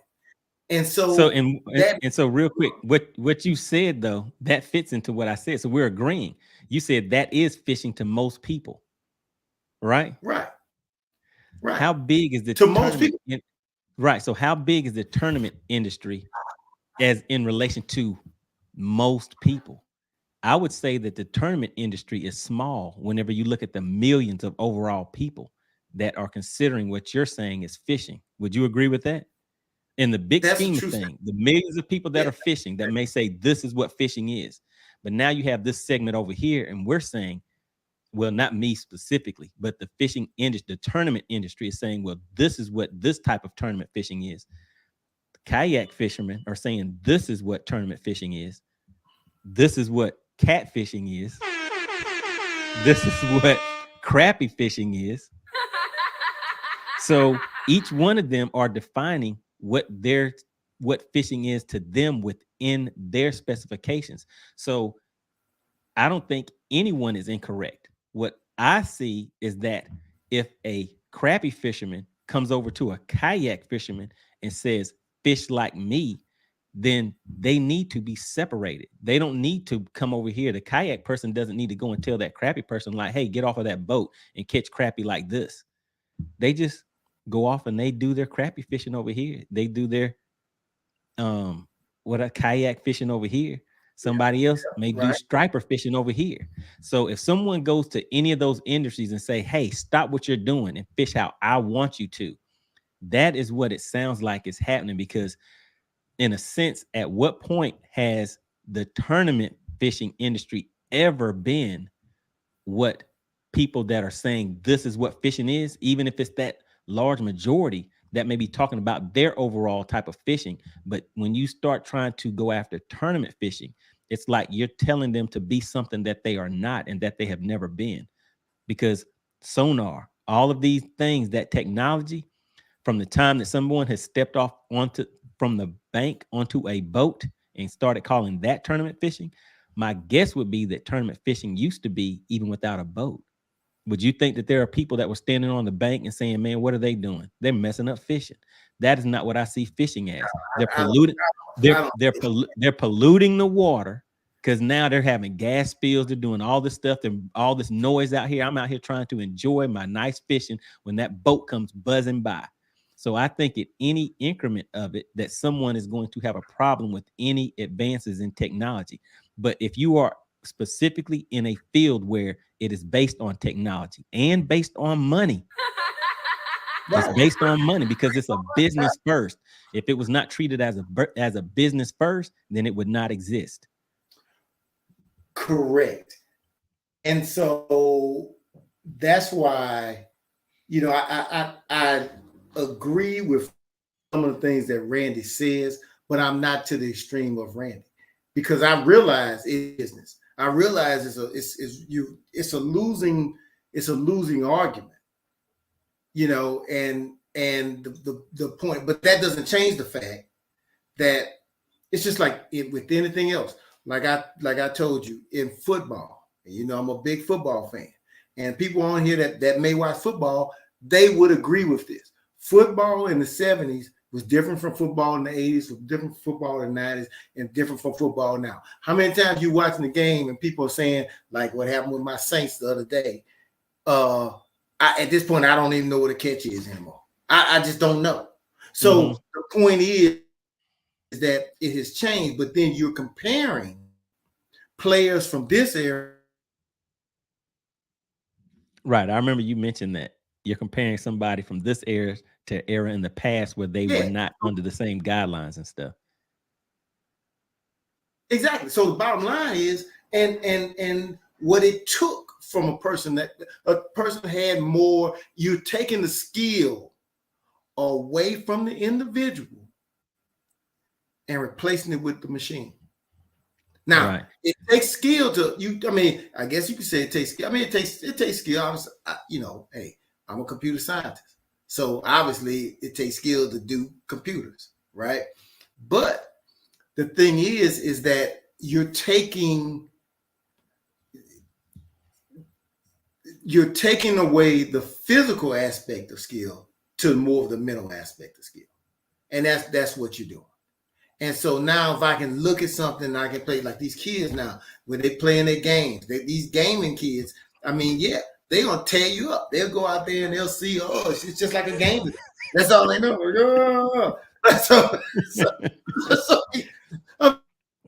Like my daughter told me the other day.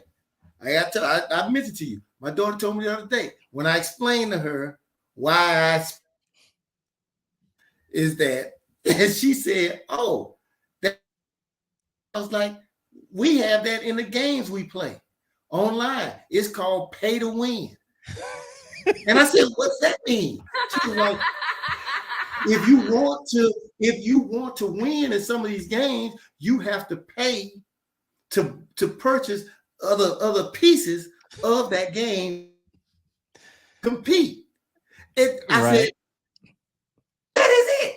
I said, oh, I see what's going on. They teaching them with games as they're young, and then when they get older, they now got them used to paying something. They got it used to, hey, let me go out here and buy all this extra stuff. And so now you come into the bass fishing industry, and now it's more money, more money, more money. All right, so look, let me go and let's hop into the chat real quick and see what people are saying. So Edward says, I'm ready to delete his page because I'm tired of all the negativity he is bringing now, and I know his sponsors can't be pleased about it either. So yeah, I mean, some people, are feeling a certain type of way depending on, the messages that they're, that they're hearing and everything. All right, so he was saying that was Fish Reveal we were talking about earlier. He says they have had 360 for a while now. Yep, that is correct. Mega 360 and Ghost 360. So the Ghost version is not full 360 though, is it? Doesn't that one does it even pan by itself, or do you have to manually move it? I can't remember. All right, and then Edward says, I can't believe I'm listening. So yeah, we played a little bit of the video and he had seen it earlier. So yeah, he had sent me a message about now he's watching it again. Okay, the way MoneyBass drop shots is like robotic fishing with his neck bent down, looking at the monitor. Oh, come on, man. Hey, you gotta look down every once in a while. All right, so Money has a lot of activity, but not a lot of catching, like the hawk. Yeah. All right, the hawk catches any species that bites. His hook is not a lot of activity. Hey, I tell you, baby, you bite my fish, you bite my hook, you're gonna get two things on you. Two things? You're gonna get concussed, and you're gonna end up in a live well. Now, it depends on your species, is where you end up after that. If you're a bass, you'll end up on the scale, and then you'll end up back in the water. But if you're a catfish, you're gonna end up getting skinned and fried. Shout out to GS Fishing. All right, let's see if we can get caught up with these comments real quick. All right, so Harry says the tennis shoes that make you jump higher playing basketball. There are some shoes that are banned by the NBA and NCAA. How about that? So there are advances in shoes. Who was that the other day saying there wasn't advances? Exactly. No, that's right. But did you see what he said? They were banned. Right. Those things that went a step too far. It took it. Why? It took it away from the human physical aspect of the game, and you enhanced it. So basketball stopped it. This has been that way. You said it takes away from the human aspect. A boat taking you someplace takes away from the human aspect. Sonar takes you away. Side imaging takes you away. There's a lot of things that has taken this away from that because it is not what you thought that it was, thought or think. You're trying to turn this segment over here because I would say that this segment is small. There's way more bank fishermen than there are tournament fishing when you look at the industry as a whole. So yes, so it's like to come to this small sector and say we want you to change instead of creating another sector. I'm down with creating another sector. I'm down with creating a league where there are certain limitations on technology, and you bring it before the board and you analyze it and you do it that way. And I guarantee you, if it happened, it would put some of these other ones out of the way, because you know why? Because now between fishermen, that's what you're going to see, and that's what people want to see: true competition. All right, so let me ask you: you'd be willing to sign up for the Senior Fishing League? Hey! Let me tell you, I mean, That's okay. that's the suggestion. That's what they're talking about, creating a seniors fishing league. No, they ain't talking about I'll send you the You application. already know. I'll send you The problem is that it wouldn't have any money because the money is being put in technology, and that technology is pimping the tournament industry. Yes, pimping it. Ooh, okay, some harsh words. I mean, that's here. what it is. All right, Harry says the creel limits will be. What does a pimp do? He Fish. puts a product out there and he make that product bring him some money. Nah, they like to fish. All right, so Harry says the creel limits will be changing going down in the future for most species, in my opinion. All right, and then Mark says they have cameras, but they're not as efficient and can't see near as far. So yeah, they do already have those out.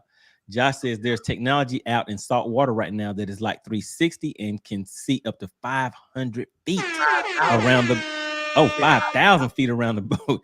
It is used for sail fishing and cost over $100,000. Goodness.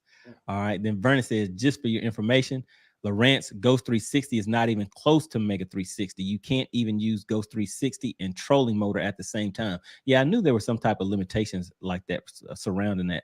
All right. And then Edward says, I agree with Vernon. I hate the Ghost 360 just because of that. All right. Then Edward also says, I use the 3-in-1 for down and side imaging. All right. Then we have Crappy Kev. What's going on? Appreciate you stepping into the live stream. Don't tell me how to crappy fish. All right. Then DP says, send me a link so I can come on the show. All right. I dropped the link in just a minute. Lord.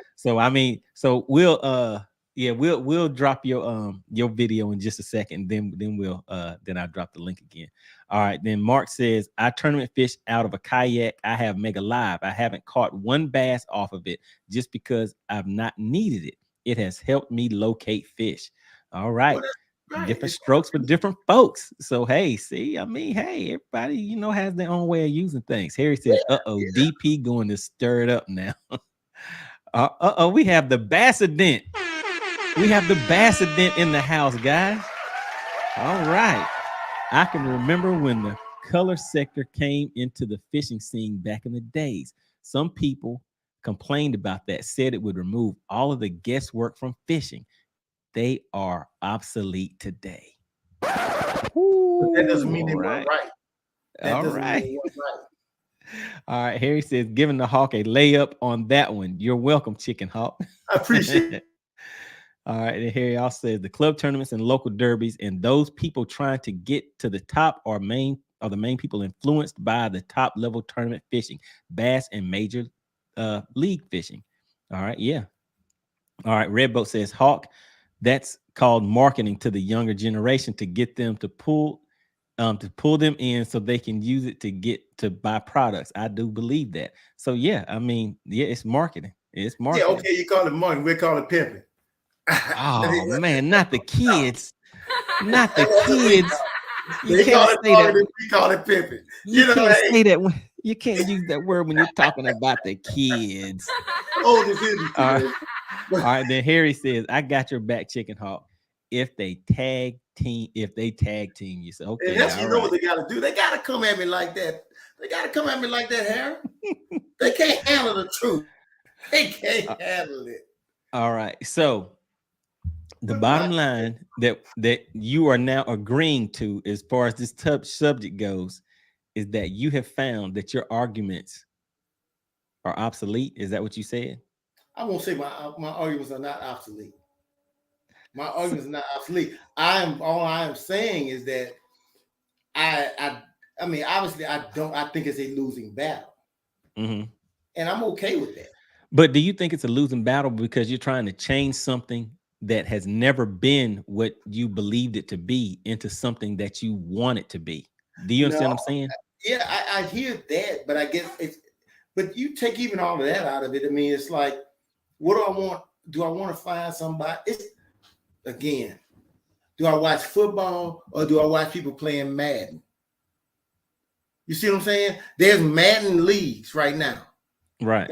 And you got dudes that can play video games. They can play. They frail. They probably never picked up a football in their life, but they got strong ass thumbs.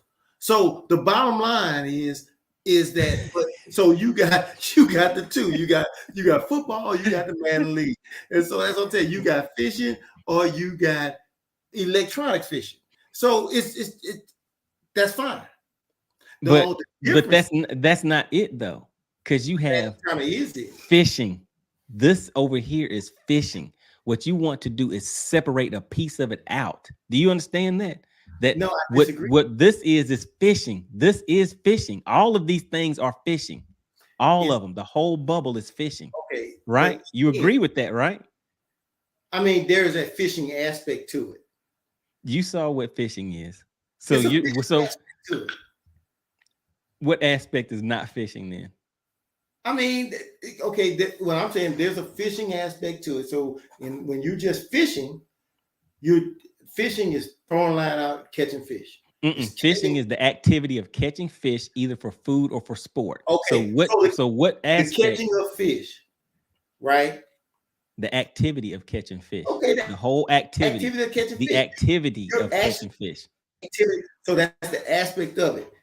Right. Electronic fishing. I said there's fishing and then there's electronic fishing, where you're using. Oh, okay, yeah, you're taking a piece off of it. Like there's fishing and then there's fishing with a rod and reel. There's fishing and then there's no, that's not true. That's not true. How's that not true? No, I don't, because what you're trying to do is separate something out of there, not realizing that all of it is still in that bubble. What this is all of fishing. You're trying to take a piece of it and change this other piece. Somebody else has already taken a piece and put it over here. They're saying this is tournament fishing. You're taking a piece out of that bubble and trying to say, no, do not make that is not tournament fishing. Tournament fishing is this. But the industry is telling you that it's not what you thought it was, what you are looking at in this. Right, because you've let manufacturers hijack the industry. So yes. No, so at what point did they hijack the industry? Tell me at what point it was never about a business of tournament fishing. Well, just like, look, we talked about, what was it? Probably about 3 or 4 years ago. And watching Bassmasters. And they were talking about how the industry has changed and how if you don't have electronics, if you're not on top of your electronics, it's being more of an electronic game. They were saying that even in the broadcast. So that in and of itself tells you that it changed from something. So obviously prior to that, it was more fishing than so hold on. When you say more fishing, you're saying that it was more of the activity of catching fish. Think about what you're saying. That still does not make sense. It's all in this bubble. All of it is in there. You're trying to take a piece that somebody has taken out and said, this is what this is. And you're saying, no, I don't want it to be that. But you're telling that to the people that you didn't realize were there the entire time. So as far as you can go back, that industry is still going to be there. I bet at the very beginning of it still was money generated at the tournament level. Yes. So they've always been there, but because now different aspects as it progresses, it's still in that bubble of fishing. Your vendors, because you think about it, your manufacturers at that time, early on in fishing, the folks that were, especially when it came on TV, what you saw was advertisement of baits. That's what you saw. And so now you're getting more advertisements of electronics. You're getting advertisements. The point is they were there. But no, you're missing my point. You're missing my point. Baits, so if it was fake, you're fishing, the art of fishing, and I use a bait. So there's different types of baits that I can use, right? Right. Were there boat? You think they were advertising boats too? And it's advertising boats because boats is what you're using to drive around the lake, to get around the lake. Right. And the boat manufacturers and stuff probably paid a lot of money too, didn't they? They did. And this is a business. I'm not saying, look, that's what you're missing. I'm not saying it's not a business. I'm going to listen hard and try to understand how. Please listen hard. Okay, I'm listening. Please listen hard. I'm not saying it's not a business. What I'm saying is when I'm saying it changed, it did change when the focus became electronics. And you can mark it. You can see when even when they started having electronics, it still wasn't that big of a deal because it was, again, it was like what was there. But then once you got getting into more live technology, that's when you're seeing it's just more and more focused on electronics. And that's all you're seeing now. The baits really don't matter anymore.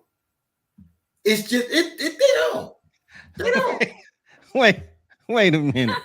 So if the baits don't matter, how are you catching the fish?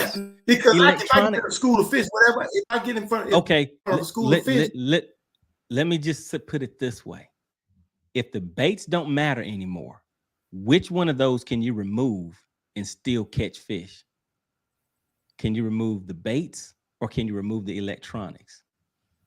Which one of those can you remove and still catch fish? If baits do not matter, if you take baits out and all you have is electronics. Baits as a whole, I'm saying the differences in baits. That's what I'm saying. The differences in baits. So you're saying having different baits. So somebody has a worm, somebody else has a crankbait. You're saying there's no difference. It doesn't make a difference. I'm saying there's an action. One's move faster. I'm talking colors. I'm talking all this type of stuff. Especially if you put in a school of fish, whatever I throw out there, they're gonna bite. Especially if they're aggressive. I have had that happen. You may not have it. I have had that. You may have experienced that, but I have. So you're entering in the territory. Are you looking? You are entering in. No, because the way I had to put it, I'm not saying baits in general don't matter. But what I'm saying is that the focus is more on the electronics. That's all I'm saying. Now, fine. But wait a minute. When you're saying the focus, you're saying you're saying the industry is putting more of a focus on electronics? Well, the industry is now.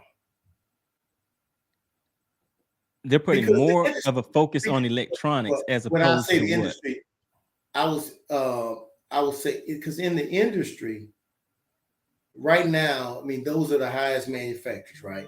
And so what you're getting is, and then especially in because all tournament fishing is advertising for the industry. Would you not agree with that? Right. Yeah. Tournament fishing is advertised. Yeah. I mean, it's advertising for the industry. It's just like television. Right. So Mooch television is advertising for products. Right. The reason that you're even watching that show on there is because there's a company that paid advertising and is funding that show being on there. That's correct. So what my point is you would have to take the business out of it. You're absolutely right.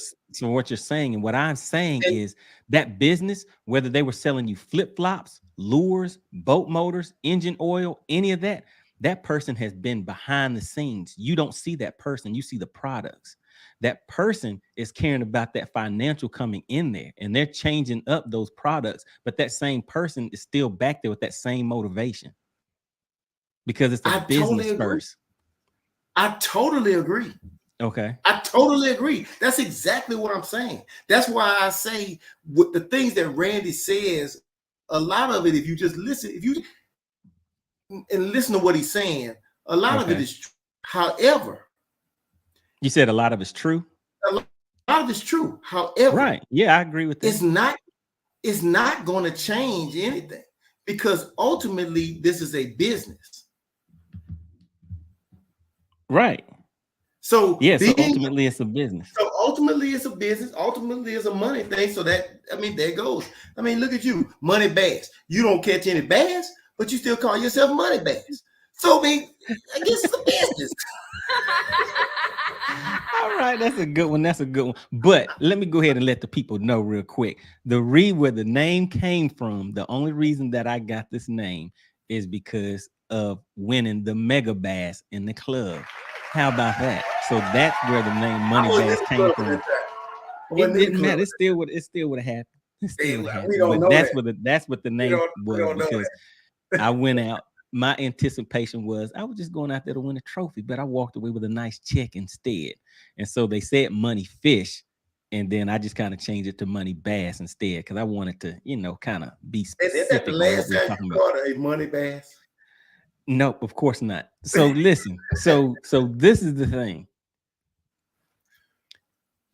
I understand everything that you're saying. The only thing that I'm saying is this over here, think of it as business fishing instead of tournament fishing. Okay. It's business fishing. What you want is feelings fishing. They're not the same thing. You're trying to intertwine those two. I agree. So if you know one is business fishing and the other one is feelings fishing. Right. If you try to put feelings in business, what happens? Nobody has a job. Exactly. Nobody has a job. And that's why I'm and that's why I'm saying I agree with you. I agree with you from that aspect. But I'm not gonna look at Randy and just beat him up. You know, no, I mean I think, right, because that is feelings fishing. So right. I mean, and the things that he's saying is legitimate until you try to change. Because what if somebody sees a kid and his dad over there fishing on the bank and they're over there enjoying themselves? They're watching the birds chirp. They went and dug up some worms and all that stuff. And now this business person comes over here and says, oh no, hold up, swole up. Y'all can't be over here enjoying yourself and having feelings, right. Enjoying family time. This is a business. We're about to put some money in this. Right. Exactly. So now the feelings are going, because I mean, before I started tournament fishing, there was a friend of mine. That's exactly what he said. When I was like, wow, you can actually go and play fishing tournaments and stuff like that. And he was like, nah, he was like, I don't want to do that because for me, it will take the fun out of fishing. And he has a YouTube channel and everything. Shout out to Drysdale Crappie Fishing. So look him up on YouTube. But he has a crappie fishing channel, and that's what he does. He does not tournament fish because that is exactly what he said, because he understands that one of it is the enjoyment fishing, feelings fishing, and the other one is business fishing. And if you try to mix those two together, then it just doesn't, one of them's going to have to come down, and that business is not gonna, that business is like a strong arm in there. So this is something, what you just said, this whole little commentary part, we're on the same page with that. Gotcha. I understand it's a business. And that's why when I look at Randy, I'm like, you're wasting your time. But getting something from that as well. The bottom line is he's wasting his time because he thinks anything's gonna change. And it's just gonna continue. It's gonna continue. So let's zoom through this chat real quick. I just want to, because I want to find somebody that, that is still, that kind of agrees or disagrees, just kind of saying what you're saying. Down here in South Louisiana, I use Mega Live for bass fishing and catching speckled trout and redfish. Well, Barry, what you do? You down there from Louisiana, baby. What you do when you catch a sac-a-lay? All right, Josh says all these electronics doesn't mean you will catch them. Still have to have the knowledge and experience to get them in the boat. That is definitely true. You agree with that, right? I disagree with that. Mega. Look, you talk about your MoneyBass. Come on, you threw out there, the fish bit it, you pulled back, you thought you were hooked up on something, you just kept, and then there was a fish on the other end of it. Oh no, I knew that was gonna happen. I did that on purpose. All right. Harry says Mega, what is that?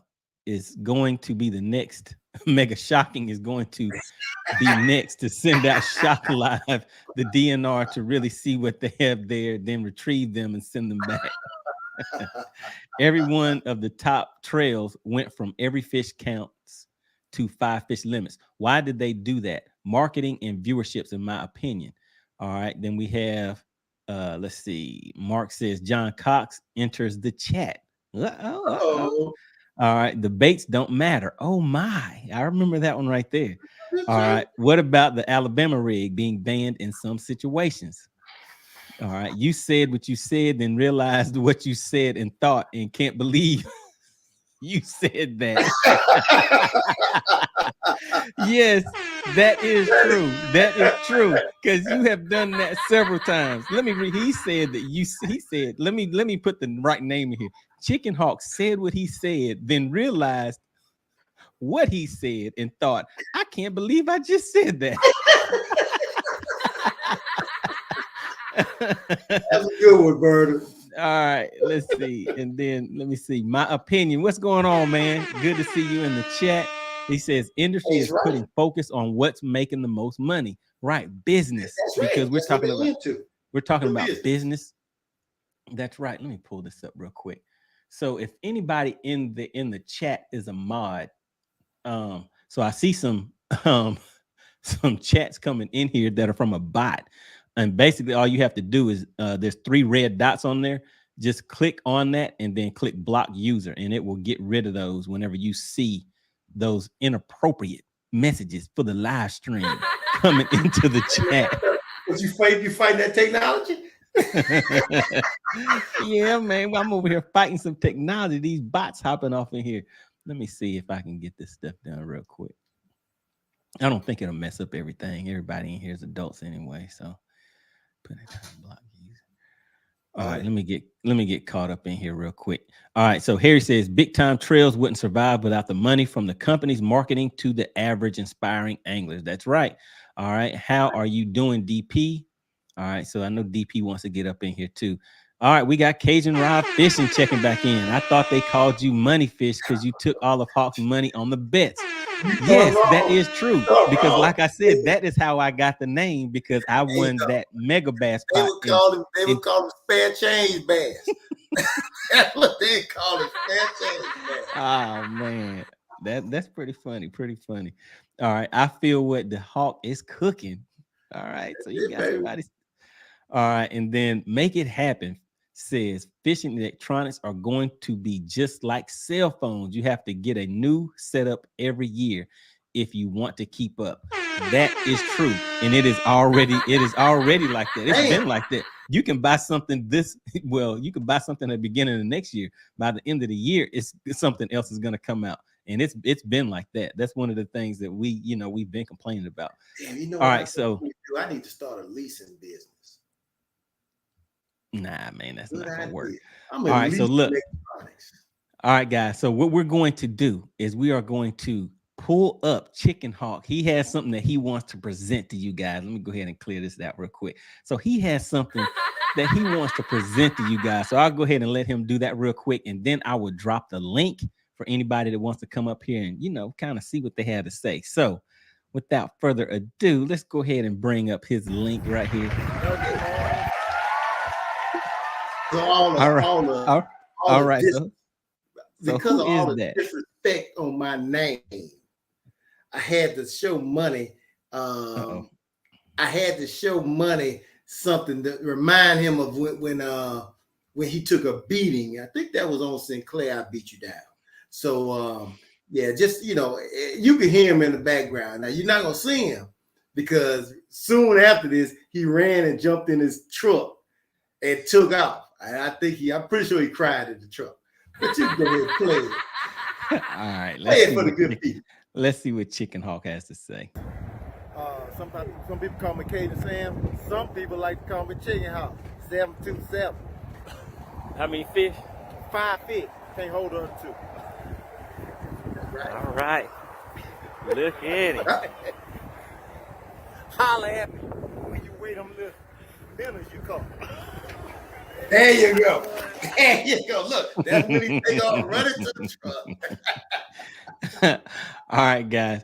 And just so y'all know, that was back in 19 and that was 2000 and what year was that? 2021? I've done it a lot. I don't know. It's a couple times I did. Well, I wasn't there this year, so it had to be. I beat you in 21 and 20, 18, 19. Not in fish much in 19. I got you. All right, so let's see. Did I get the rest of these things? That's all. I'm surprised. That's all you wanted to say, man. That's it. That's all I need to say. That's it. That's all I need. I've been on this propaganda that I don't catch fish. You see, those fish wouldn't even move. You know why? Because they were still concussed. I set the hook on them, baby. They gonna concuss. Check this one out. Let's see. So yeah, I'm subscribed to Milliken's Fishing. So he's gonna be crossing over from the YouTube world into the pro tournament world. So yeah, I'm kind of looking forward to seeing that, because I mean he does his work out there on the water. So I'm kind of looking to seeing how he does on his channel with his tournament season next year. But my opinion says everyone needs to go to Milliken's new vid he put out today. He was demonstrating the Livescope and how he uses it, but he didn't catch but a few bass. And Ben, let me see. We all know catches big bass. Yeah, that's right. So I mean, basically, all that's saying is a thing that people say a lot. That just because you can see them, or just because you're using live imaging or electronics in general, does not mean that you are going to catch.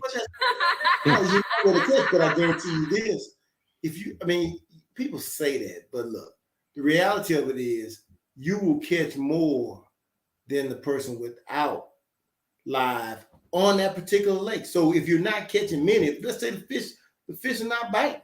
I mean, sometimes that happens. And so when the fish are not biting, no matter whether you can see them or not, they're not biting. But you're always throwing at fish.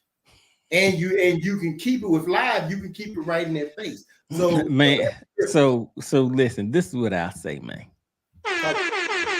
Our live stream from, was that that was last night when we were on. That was the night before last. I was thinking today was Wednesday. So on Tuesday, we had the guys on from the Stiff Rods podcast. My buddies, I like them boys. Yeah. And so your partner, Cade, I mean, the reason why I wanted you to hear what they did and see what they did on that live stream, and if you guys did not see it, make sure you go back and check the vids. I did drop a part of that live stream today where Chicken Hawk is the star of the show. But Cade, he went out there and was like, he is not letting someone else have an electronics or whatever stand in his way. He went out there, Cade and Caleb, they went out there and did their thing. So take a look at the live stream from Tuesday, guys, because that was basically put in place because they had the results that they had with no live scope and no live scope, mega live, active target, no live imaging, and basically did not use electronics. They came up with their game plan and they stuck to it and they made it happen. So that to me was the purpose of that live stream. So make sure you guys go and check out that live stream. So shout out to the guys with the Stiff Rods podcast. Hopefully I'll have them back on the show again. I know they're doing a show today, but maybe they'll be on next week, following week, or something like that. But all I'm saying is you got to have that winning mindset. And that, to me, that's what they had. And that's what they went out there and did. You don't go into any kind of contest not expecting to win. Yeah, that does happen a lot. that happens a lot. I don't go into them expecting not expecting to win. So regardless of what I got, I'm expecting to win. Now, I'm just as shocked as others if I'm off and I'm not winning. But you don't go into not expecting to win. I don't know about that one. I'm here to tell you. Because anybody that goes in there frown face before the tournament start complaining about stuff, I don't think they're going in there thinking they're going to win. I don't go into the frown face. You see me before every tournament. I'm telling everybody how they going to get those beat off. I do my Duralast commercial before every tournament. Sometimes I get off right. Sometimes I don't. All right, let me see. Okay, so if Darren Pearson, if you are still here, he wanted to come up and say a little something. So I'll go ahead and drop it. Let's see. He may be gone, but let's see. All right, and in the meantime, we'll do is Vernon Neal says redemption for the Hawk. He can catch fish. The Hawk can catch fish. What I do. Look, you've been kicking all that fake news. I had to get everybody straight. They don't understand, baby. Look, I catch fish. I got both fish to show you. I catch fish. All right. And Cajun Rob says, I like Randy Moss. Come on, man. Who is that? You see, I thought you knew football, man. Oh yeah, I misread the last name. Exactly. Yeah, man. I'm all about football. He's man. like I Randy. know. All right, Barry says Chicken Hawk. You can't say. Can't say what? I'm not sure where that was I from, don't but know. all right. And then Harry says, Hawk, you know I got your back, but John Cox catches them most Yeah, he does. tournaments shallow without using most of the technology. Yes, he does. Yes, he does. All right. And then we have Cajun Rob says, my man Keith Poche. I know who Keith Poche is. Catches them and wins no live scope and out of a 10 rig. That's right. He's out there cutting down branches, trees, all kinds of stuff and making it happen. All right. Then you, baby. Barry says chickens. Yeah, so that Poche name is familiar with the Louisiana people, huh? All right. Chicken Hawk. You can't say that more fish are caught with forward facing if you never used it yourself. I thought he was gonna say if you've never caught fish yourself. Both of them would fit. All right. And let's see. Harry says, tag me in the Hawk if you need me. That's what he does is catch fish. That's right. Everybody know that's what I do, baby. They know that's what I do. All right, hold on just a second. Let me check something real quick. All right, so I think that we got your video played. What is that? Straight cash, homie, Randy Moss. There it is, baby. All right. You talking a different language from you, man. You don't understand. You don't even understand. Yeah, I mean, Randy, as long as you put a what is that, about a 1 ounce jig in Randy's hand, he'll make it work. He'll make things happen. All right. My opinion says, we all love fishing, but we definitely like to reel fish in, and anything that can help me set the hook more, I'm all for it. All right. So yeah, I guess DP must be gone, but let's see. Kind of like everybody gets a trophy. Yeah, we've been. You said everybody what? It's kind of like everybody get a trophy, right? That's messed up, man. Vernon says, I love you guys. It's like I've been knowing you guys forever. All right, that is good. Really, really appreciate that. But I mean, I guess everybody knows somebody that has a hard time struggling out there on the lake, so he can relate to you, Chicken Hawk. Because I mean, you know, there's always people that you know. Look, all I want you to do, and I need you to fess up to it right now, or at least say it. When I go out there and I beat you down on these lakes, you're not gonna hold up your sponsor. Where's your thing? My sponsor's outside right now. I take my sponsor, but when I beat the brakes off of you, you need to come back to your live and tell everybody you got those brakes beat off of you. Because you tend to forget those type of things. You get amnesia. It's like I caught you and gave you a concussion. So do you think at any point next year you will be able to beat me on at least one lake? Yes. You do? So at some point during the year? Yes. Okay, so when the year starts in January, what month will you say that you will have beat me by? Whenever you meet me on the water. Whatever month. So the very first lake that we go to? We're supposed to be going to Logan Martin, right? That sounds like that might be a possibility. Okay. Well, whatever month we go to Logan Martin, that's the month I beat you. Okay. All right. Just letting you know how it is. Because I'm focusing on it this year. All right. I'm gonna beat you, your little live, your little side image, and all that. I'm gonna beat it off for you. Okay. Like we're gonna see what happens. But want to give a shout out to everybody. Appreciate it. The likes are actually more than the amount of people that are currently in the live stream now. So hey, really, really appreciate it. Appreciate that. But if anybody is in the live stream and you did not hit the like button, please go ahead and hit that like button because it does help out the YouTube algorithm as far as promoting the videos.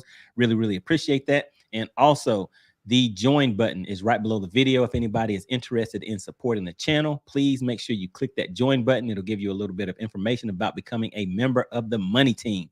And also, it is the season, guys. Everybody's out here buying a little this, buying a little bit of that. I have my merch. People have been asking about the MoneyBass merch. So the hoodies, sweaters, t-shirts, and hats, all those are available. Just look right down below the video. and you know, just let me know what you think. Let me know what you think, guys.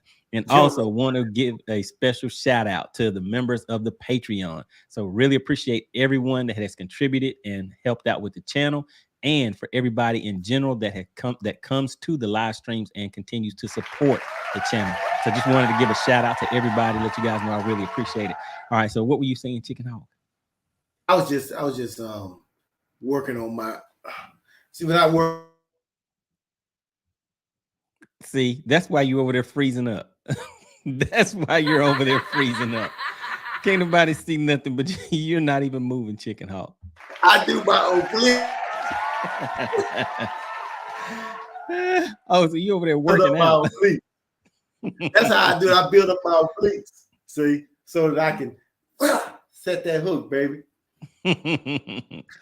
You know where Randy is from, just saying. All right, the hawk in the pre-spawn and post-spawn before they go deep. Ah, see, look at that. Look, you got to strategize. You can't just pick a month. So he's saying you're going to have to get it early, because after that, it's a wrap. It's a wrap if you don't hit it at the right time of the year. Hey, man, so Harry knows what's up. Somebody once told me there are fish all over the lake all year long. That's right. I agree with that, but too bad you can't catch them over the lake, most of the year long. All right. And then my opinion says, I'm coming in late. What does active target 2 mean? All right. I know you're joking. My opinion is up on everything, because he's in the comments and everything on my videos too. So really appreciate you supporting the channel.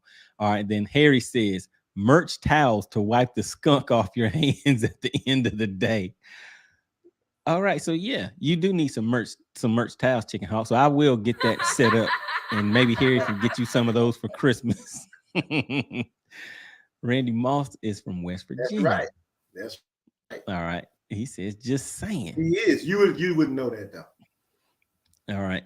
Okay. If you two fish, the loser must wear the winner's hat on a live stream. Hey, right there. That's a good one. That's a good one. That's a good. I'm glad he did that. That's what we're gonna do. That's a good one right there. So let me go ahead and get another MoneyBass hat ordered, so it'll already be on deck and ready. And then while you wearing my hat, I just want you to say, before everybody says daddy, and then daddy, just that's all I need you to say before No, man, that's not gonna happen. So yeah, we'll know what the lake's gonna be this weekend. Harry says, with a hundo on display from the loser. Chicken Hawk don't want none of that. Chicken Hawk does not want that.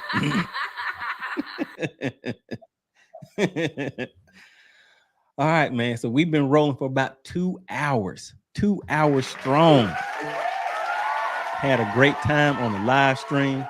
Let's see what else we have. We have Cajun Rob stepping in.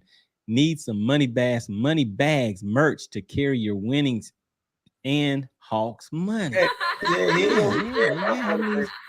gonna be carrying my money bag. Yeah, he carry it to the lake, bring it, give it to me. That's what you can do. So look. So in conclusion, what would you say from your point of view we have agreed on, and what do you feel is still the area of contention? Only thing that we agreed on is that that tournament fishing is just a business. Okay. And being a business, then anything goes as long as no one says not.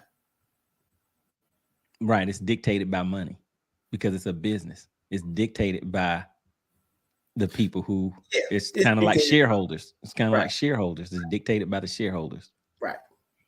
All right. So do you think that is a bad thing, a good thing, or what do you think about that? I think it's a bad thing because you've seen money ruin a lot of sports. Right. But remember, at what point was the business not there and you just did not see it? Do you understand what I'm saying? What if the foundation of this was for it to be a business and to be a growing business and grow into this big monster of a thing, but you did not see those developing and beginning stages? Whenever someone sat down, two people may have sat down and said, hey, we've been out here fishing and I've been giving you $5 and you've been giving me $5. We just been out here doing this $5 thing. But how about we make a fishing industry? But their original concept, it may have started off as business. So business has always been that big brother that's watching everything that is going, and that's what it's built on. So I can agree with that. All right. So the thing that you're the point is like if you had a small as your goals and it gets so long, all right, say what you said again. It went out for a second. As your business grows and it gets bigger, it does sometimes cross a line, and it might cross a line that it can get so big that you don't recognize it anymore, and it's not what you want. So within that journey, and that's like the journey that you could look at it. Even if somebody came into bass fishing tournaments as a business, let's just go with that premise, right? Okay. And it just grew, and I think at a certain point, it crosses a line, and it continues to do what it's doing, make money. But at the end of the day, there was probably a point in there where I think everybody would stay. Somewhere in there. You think everybody what? I think there's a point in there where I think everybody, some people, I mean, most people would say, I wish it would have stayed like this. Okay, and so let me just ask you this on that point. Those people that are saying they wish it would have stayed like that. And remember, we're taking a piece out of this is fishing, and we took the tournament part and we're sitting this over here now. But this whole fishing thing is way bigger than just the bass tournament fishing, because you have deep sea fishing, kayak fishing, all these other things, and that's a whole big thing. So you're taking this aspect out of it, and now this little piece of it is what is being kind of argued about right now. So of that small piece, do you think that there are more up and coming college anglers, high school anglers, guys that are under 25, 30 that would be more interested in the electronics? Or do you think there are more on that opposite end that, like how they're talking about that senior league type thing? Do you think there's more of those guys or more of this up and coming thing? So which part? It's more up and coming, because like what I told you, like what my daughter said, they're being trained. Right. And so remember that business, that big brother business is sitting there looking at the whole big scheme of things. So if you have a small piece, right? So now this is tournament fishing, and then you see a small piece of that fishing, tournament fishing sector that is aging out of it. Who is that business going to follow? And they're going to cater to the longevity. They're going to cater to where the money's coming from in the future. I don't disagree with you. I'm just saying. So real quick. So now we have said pretty much that is the thing that we're saying we both agree with. So what is it that you think that is still the area of contention for people? I don't think it's an area of contention. I think it's just like anything else. When you see something going a certain way that you may have loved, and you just hate to see it go. And I think that's where you see in those reactions. Right. To me, it doesn't bother me. I mean, I understand from a business perspective, that's I can voice my opinion of how I may disagree with it. I may disagree with where I think it's going. I disagree, I worked for a cell phone company, right? I saw what was going on with the cell phone. Look at what's going on with cell phones now. Everybody got cell phones. People that don't even, they're talking now how even people don't even communicate with one another anymore. Right. And yeah. it's having right. And so right. it's the same sort of thing. But at a certain point, you got to look at it and say, hey, maybe I don't want to be part of that. And so that's where I think but there are certain people that still like the competitive nature of it or want the competitive side of it. But the industry is changing so much now, and people are going on with the advancements because the advancements are going to make it better, make it easier for you to fish. That is the purpose of it, to make it easier for you to fish. And so you're not going to be able to compete after a while. Right. So when cars came along and people weren't walking, they accepted the pollution so that they could get to places faster. The Amish people didn't. Look at the Amish, right? That is exactly right. That is who you need to go and that is who you need to go and recruit. We have just solved it. That's it. That is it, right? That's who you need. There is your audience. There are your participants and your audience. I think that if I started a tournament trail, and that tournament trail, if I would just need to find, which I think I may have found it, find good sponsors. My first sponsor is gonna be Duralast. And so, and why is that? Because we're gonna be out there, bro, beating the brakes off of people. So they'll be able to make money. They'll be able to make money. That'll be my thing. And so if I can find those type of sponsors that will sponsor and can get money from it, and then my trail is primarily about straight up skills, baby. You got to go find it and you got to catch it. So listen, why don't you reach out to him? Because he mentioned he already mentioned starting a seniors trail. So I ain't talking about no seniors trail. I'm talking about, because you know what?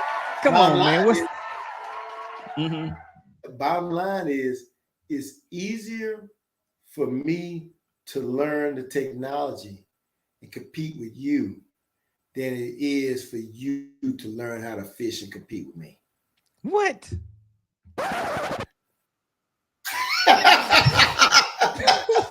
You heard? Do I need to repeat that? Listen, let me ask you this same question that I have to keep reminding you of. How long do you think I have had live imaging? Exactly. Listen, guys, he thinks I have had live imaging for 5 to 10 years because that's how long he's been taking these spankings. But I keep reminding him that I just got it this year. I just got it like in February, March sometime. So all of those spankings before that, those were pre-live imaging. I know that that taking a tough beating makes it seem like it's just going on and on. Like, you know, when you get in a spanking, you're like, man, but you find out it was only like a 15-second spanking, but it feels like it was like 3 hours. So I know that is the feeling that you're like, man, he had to have had this. How is he doing this? He had to have had this a few. Look at Ryan's Potts comment there. All right, so yeah, let me go ahead and get caught up in here real quick. All right, so yeah, so Josh has said that was Ray Scott that started the tournament. Tournament industry. All right. So he says when you take away money, you take away the tournament aspects. That's right, because tournament fishing. I disagree. You take away when you take away the money, you take away the TV broadcast. So it will go back to being a sport, and it would have its prizes, but it wouldn't be on TV. Because that's where that's what gets it on TV. Okay. All right. And then he says when Ray Scott started Bass, that was his vision to grow it to what it is today. Yes, sir. I don't think he could have foreseen what it is today. I don't think that's. All right, here you go. You want to read that one? That's your partner Harry right there. What does Harry say? 1 Timothy 6:10. The love of money is the root of evil, Not the money itself, but what you do to acquire. All right. All right, there we go. And then look at that right there. Bernie says, preach, Harry. All right. There it is. That's it. That's it. All right. There, So let me see. Ryan Potts, what's going on? Glad you're jumping into the live stream. As your business grows, you learn to adapt or fold up shop. Same thing applies to fishing. Either you adapt in the sport or you just continue to show up and be a contributing member. I disagree. I know. I disagree. How could you disagree? As much as you have contributed, as much as you look, but listen, as much as you have, as much as you have been a contributing member, how can you disagree with that? I disagree with that. What I'm saying is, look at I'll give you a prime example of business. Tony's Seafood. Like you see Tony's Statuary and all of that, right? Straight out of Baton Rouge. Every time I go home, I go over there and get me a Tony po' boy. But the point is that Tony's vision was to have that one store, to stay at that level, and then eventually he will just ship out across the country. You will never go to another Tony Seafood store. But he decided to stop it at that point. So you don't continue. Some people don't just continue to grow, because they may get to a point and say, look, this is where I want to be. And this is as far as I want to go with it. You know, you look at, like I said, so it's all in the person. So you can't just say a blanket statement that, you know, as your business grows, you learn, you adapt to, or you fold up. No, you get to a point where you say, okay, I'm gonna control the growth. And that's what we're talking about here, controlling the growth. But again, those that want the money at the end, like you said, probably don't even fish. Why do they care if they destroy it? It doesn't matter. I mean, I'm serious. It doesn't matter.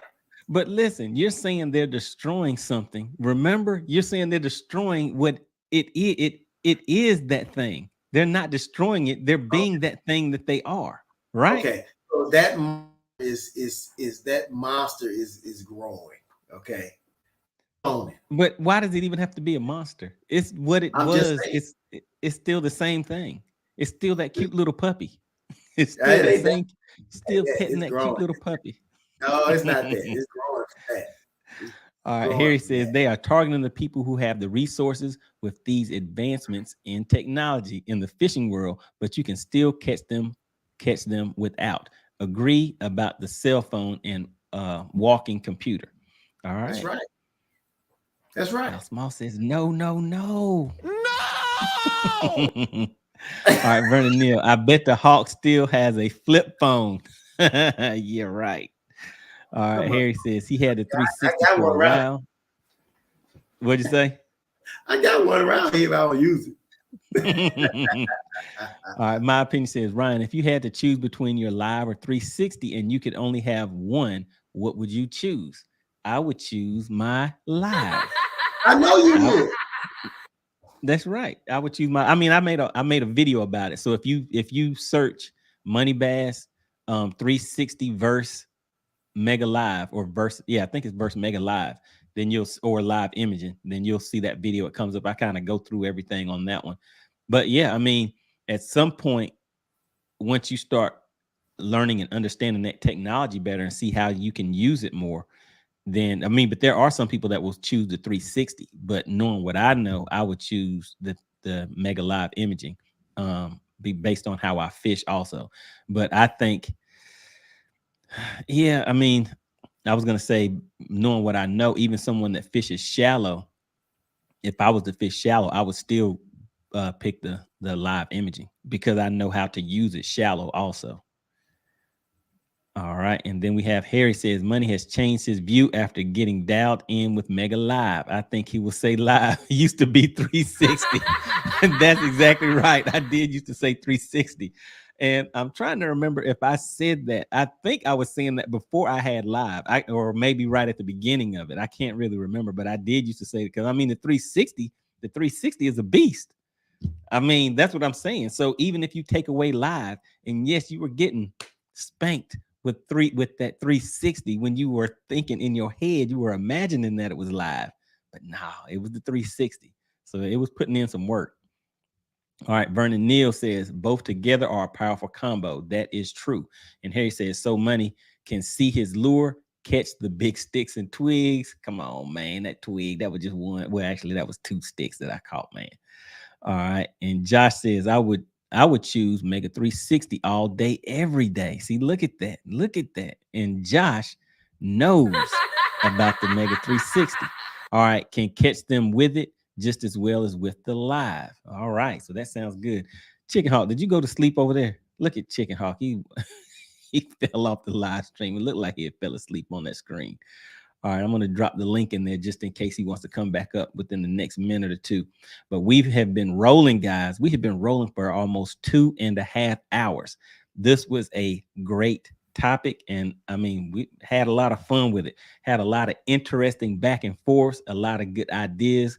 And it looks like we have come to some common ground on some of it. But I'm still not clear on the thing that you're saying that is still the area of contention. What is it that the common ground is missing from the other side? Do you follow what I'm saying? Like, we agreed about the business part, but I guess it's about the feelings part. So the feelings people, the feelings fishermen, the enjoyment or the love of fishing type thing. Let's just, you know what I'm saying? Versus the business side, tournament side.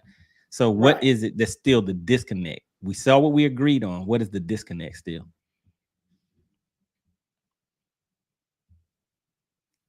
Uh-oh, the Chicken Hawk fall asleep again. Oh, goodness, guys. You still there? I'm still here, man. Man, you over there dozing off. I mean, eyes closed, froze up. My internet is acting up.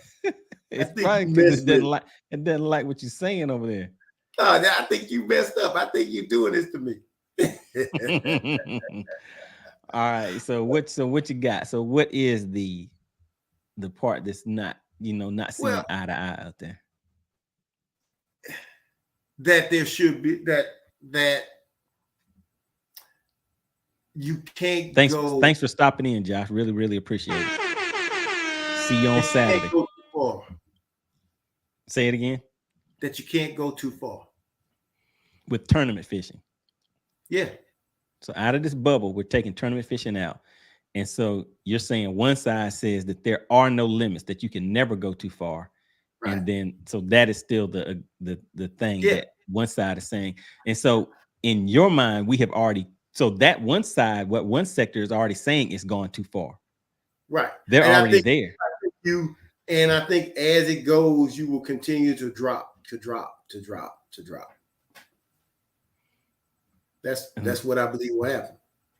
Harry says your club ought to have a couple of tournaments with no forward-facing sonar /360 mixed in. Night tournaments in the summer. They scared of that, Harry. They scared. Thank you, guys. Enjoyed it. DP says still waiting on you guys. Oh my goodness. DP, we dropped that link about 30 minutes ago, man. All right, so he's out there looking at his live. All right, so where would you think from, if you're thinking about somebody saying it hasn't gone, but if you would ask them that question, where would you think? Do you think that they would really say that there's no limit, that there's no going too far? I would think so. So do you think that they would agree if you had a lure that you put the tracking actually in that lure and you cast it out there and it actually goes and finds the fish based on movement, species, size, whatever, that technology gets to that point, and all they do is just cast it out there, and now the bait is out there swimming around and it goes and catches the fish for you, and all you have to do is reel it in at that point? No, and actually all you do is press a button on them, because they have electric reels. So then you just press the button on the reel and just hold the reel, and it reels the fish in too. So all you're doing is casting, the bait goes out there. So do you think that people will say that is fine? That's still not too far? There will be a segment that will be okay with that. Do you think it would be a large portion of the, like now, how there's a large portion of people that are like this, was not too far based on the imaging where it's at right now? I do. And I'm going to tell you why. Because see, you're looking at it from today's eyes. That jump is going to, so each time you jump, I tell y'all, do it. Hey, man, He's still over there on dial up. See, man, you have fiber. You have to embrace I technology. I have fiber. Oh man. All right. So yeah, so you're saying based on, so in the future that somebody will say, well, hey, that's fine. That's still part of it. Yeah. Because I think from what you're saying is like if you took a person from right now, from if you can go back and pick up a person from the 70s and drop them into that today, or pick up a person from the 90s and drop them into today. Mm-hmm. And that kind of a jump, yeah, they would be like, oh, wait, what happened? I that's not right. But if you slow roll on them, they'll just slow roll and go with it. Okay, so I believe that that's what will happen. Like again, like I told you before, if you look at where the direction is going, and I'm slow rolling you to my where slow roll, taking your money and slow rolling. Is somebody using your landline? Because when somebody picks up the phone, the telephone, doesn't it interrupt your dial-up signal? Maybe somebody's trying to use. I don't have dial-up. Oh, I'm sorry about that. Okay, so this is the thing. So how many? So based on that, well, actually, let me say it like this first. No, actually, so based on that scenario of if you, no, actually, let me change it up one more time.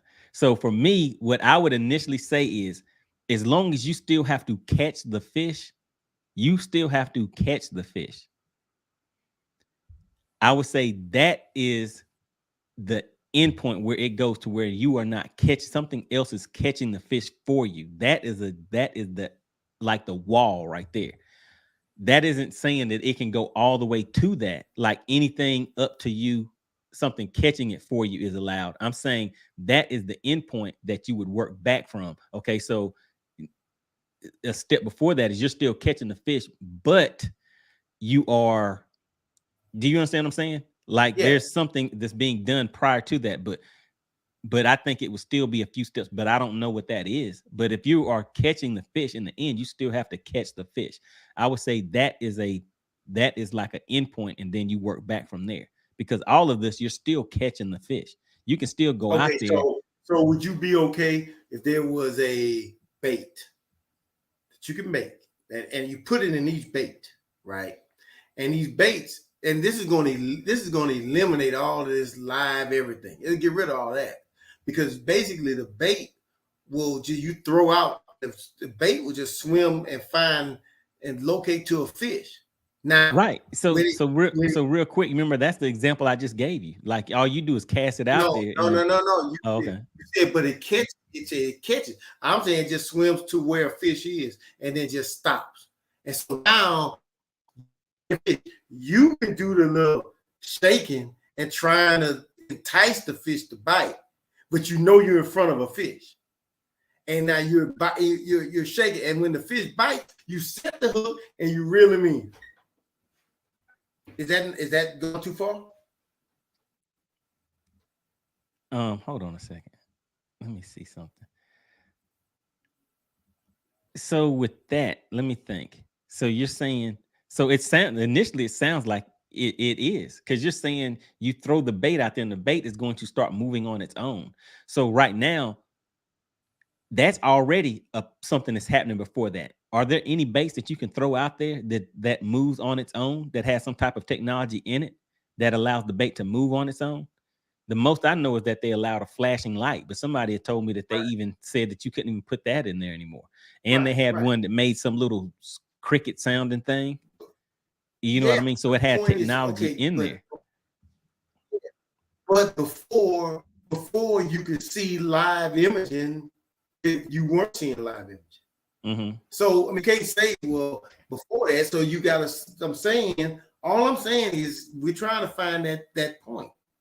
So if technology continues, I mean, these are not. It may sound future.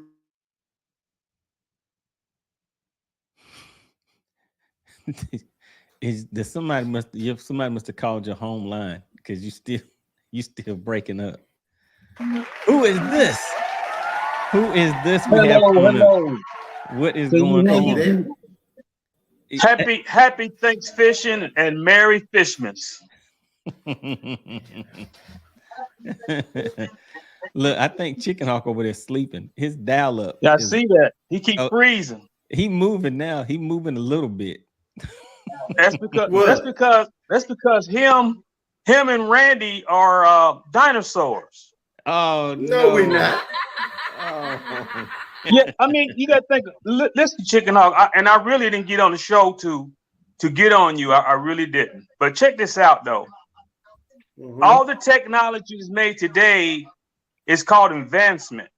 It's called. They make this for the younger generation. Correct. I mean, think about it. When Ray Scott started fishing industry, he did foresee this. He wanted people to be better than what he actually did. He wanted people to be better than what he actually did. Oh, somebody. I got this thing on. Yeah, you can just mute it, probably. Okay. That was my TV going. But anyway, think about this, man. In the 2022 product industry that came out this year, right? You know, and I'm surprised you ain't cried about this chicken. I'm sorry, you didn't talk about this Chicken Hawk. What? Is that the cameras? Remember the cameras they would put down and watch the fish with? Yeah. They got a big long cable. You can put it down and watch it, and you got a camera that's down there by the fish, and you got a screen up front where you can watch it. Okay. Now let me let you know something. In this stuff is coming out that you guys really haven't been keeping up with. In the 2022 product stuff that came out this year, I don't know if you ever heard of it, but you know the robots that they send down in the ocean to look and explore in deeper water, mm-hmm. where they remote control it on a cable. Right. That technology is out right now, but fishing industry, like the rest of these guys, they blocking it. They already got one out that is on a cable and it goes and it can swim around, it can point and look at stuff. So the technology is there. It's there already. But ain't nobody talking about that. But because again, just like that's what I was telling him earlier. You know, when I started working for Bell Labs back in the early 90s, right? Yeah, I found out that the video phone was created in the late 60s. And it was available, but it was pushed to the public. So yes, the technology is out there. The technology for all of this. That's why I said earlier, it didn't happen overnight. But it's gonna improve. I mean, just like the games you played when you was a little kid with Atari. When you had the two little. Right. No, I'm just saying you gotta understand the industry is always gonna do better because it's based on the youth. It's not based on the older people. It's based on youth. And they are selling this product to the new people, the young people that's going to be here for the coming years. That's why I said you a dinosaur. I'm a dinosaur. And Randy is living in an era and when he was great at the fishing he is. All the technology is built for the younger people. And if you don't adapt, then you just get left behind. I agree. It's nothing going to stop it. So you're really, really, my point is this.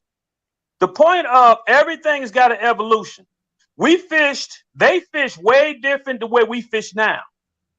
Mm-hmm. If we went back to when Randy first started and fished the way we fish now, we'd be superstars. They couldn't stop us. But I mean, think about it. The kids today, they didn't come up fishing the way me and you fished. Cane poles, live bait, fishing for crappie or fishing for carp. That was the poor man tarpon. Right. You see what I'm saying? But evolution comes. They fish with flashers. Then they got a regular sonar. It comes, and if you don't jump on the train and ride it, it's just gonna run you over. It's gonna cut your legs off. That's what happened to Randy. I'm sorry to say that. I respect the man, but he don't want to get on the train and catch it to go to this destination because it's the information destination which you headed to. You either you for it or you're not. I mean, that's just like I hear what you're saying, but check this out. The way you saying, then you need to go back to old school people, what they used to do. I worked with a guy that fished the red man and all that stuff back when the flashers and stuff and all that was out. Before the flashers came, they had a big iron weight, okay? A big iron weight, about 5 pounds, and they would have it on a big rope. And they would fish to like on a point, and they would take that weight and drop it all the way to the bottom, and they would bounce it and move and bounce it, move and bounce it. And if it hit something, tink, tink, tink, they know it's rock. If they hit something that was kind of smushy, they know they was on mud. If they hit something that was like crunchy, they know it was like brush or a tree. That's how they use that. But if you and Randy is like that, me and Ryan, we want the technology. We want it easier to find the fish, not catch it. Not catch them, because even the technology is still based on the same thing. Back then, you got to have the talent to catch them. The technology is only helping us find the fish. That's it. Fish ain't got a bite.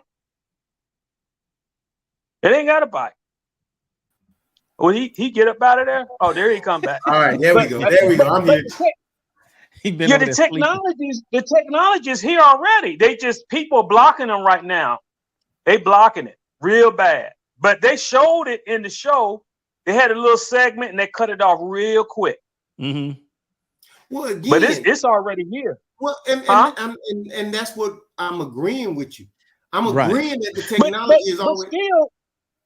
But it's still not helping you catch the fish. You got to catch it. You still got to be talented enough to catch the fish. So look, DP, this is where we're at. So okay, wait a minute. Hold on. What part did you just disagree with? Did I lose you?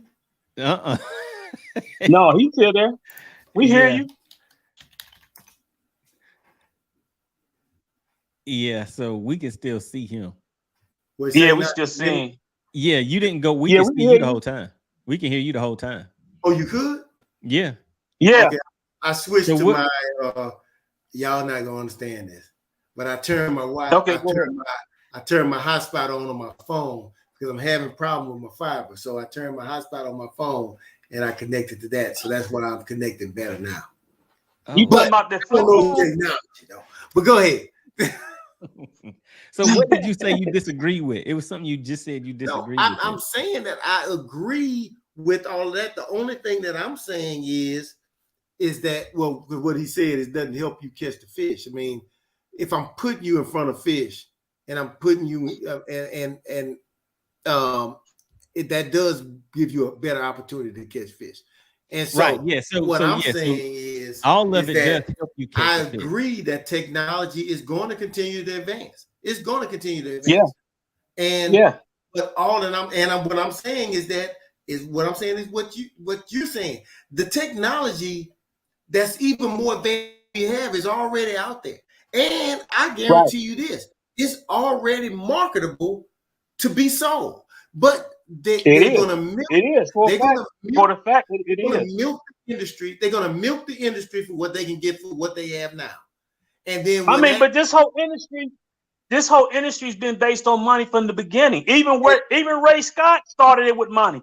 Even before there was clubs, it was clubs, they had gentleman bets. That's how the club started. Clubs started way before Ray Scott.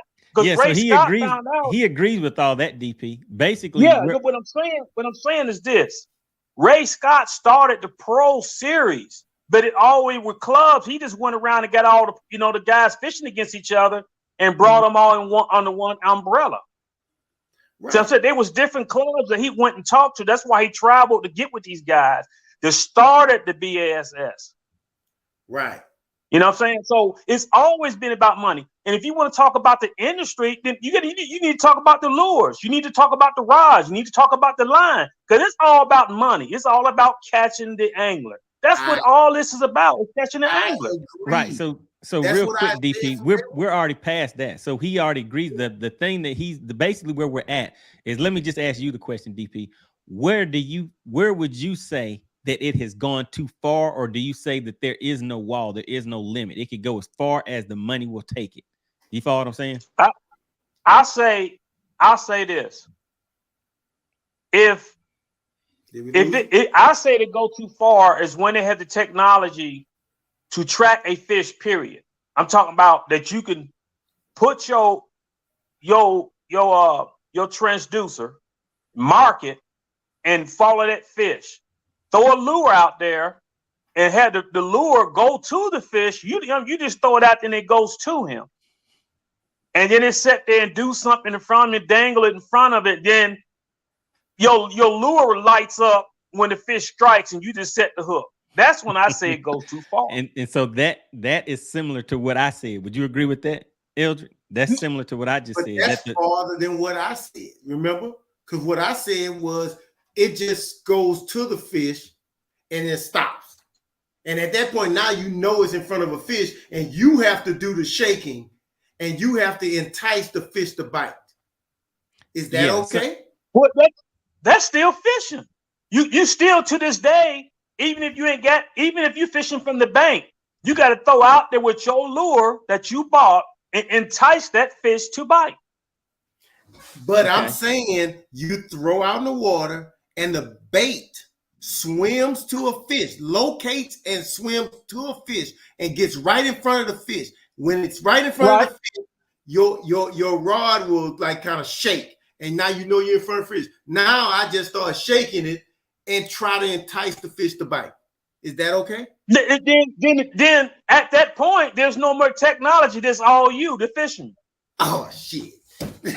All right, then. Okay, but listen, just hold on. You know what I'm saying? Because if the lure goes all the way over to the fish, right, and it stops, your rod shake like you say, and let you know that your lure is in front of that fish, but the fish, you saying the fish hasn't bit it yet, right? Am I following you right? Yeah, you said it goes to the fish and then it stops. So the lure your lure goes over in front of the fish, then you said the rod shakes and lets you know that your lure is in front of the fish, but the fish hasn't bit it, right? But now you got to shake your rod to entice the fish to bite. Right. That's, to me, at that point, once the fish, even if the lure gets in front of him, if the fish hadn't bit it, then you got to do something to make the fish bite with your rod and reel. That's the art of fishing. It's either the art of catching fish to have fun or eat. Wow. All right. And so this is what I would say based on what he's saying. You remember I told you he's stopping before the lure catches the fish. He's saying everything up to. Uh-oh. Can you hear me now? we heard you say I lost you. Yeah, so we can still hear him, but he's going out. So he can't. Okay. You can hear us now? Yeah. So what DP is saying, remember I told you the wall is where the lure catches the fish. You remember that's what I told you. And that's what DP. So I said that is the wall. So it's somewhere before it gets to it. DP is saying he's still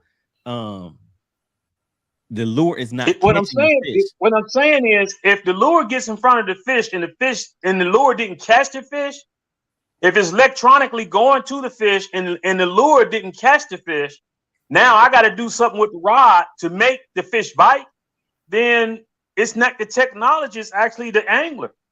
That's no different. That's no different than a depth finder, ounce of down skill scope, side imaging. Outside of shaking, and if the fish bites, then pulling and reeling in. That's all you got left. That's that's just the art of fishing. Anyway, that's like a fish is on bed. If a fish is on bed, you sitting there, you watching him. You throw your lure over to him, and you hop it over to him easily. He swims off, right? But you leave the lure in his bed. You wait for the fish to come back in the bed, then you sit there and you shake the stuff, shake the lure to entice that bedding fish to bite. That's the same thing what you just said to me. But there's a difference in that because he's casting to it versus the lure doing it on itself. Yeah, but if you throw like he said, you got to throw the lure out. He didn't say he just dropped the lure in the water and it swam over to him. Yeah, it's the same thing. You drop the lure in the water and it's going to go on its own to a fish and it stop, and then you just do the hawk shaky twitch to catch the fish.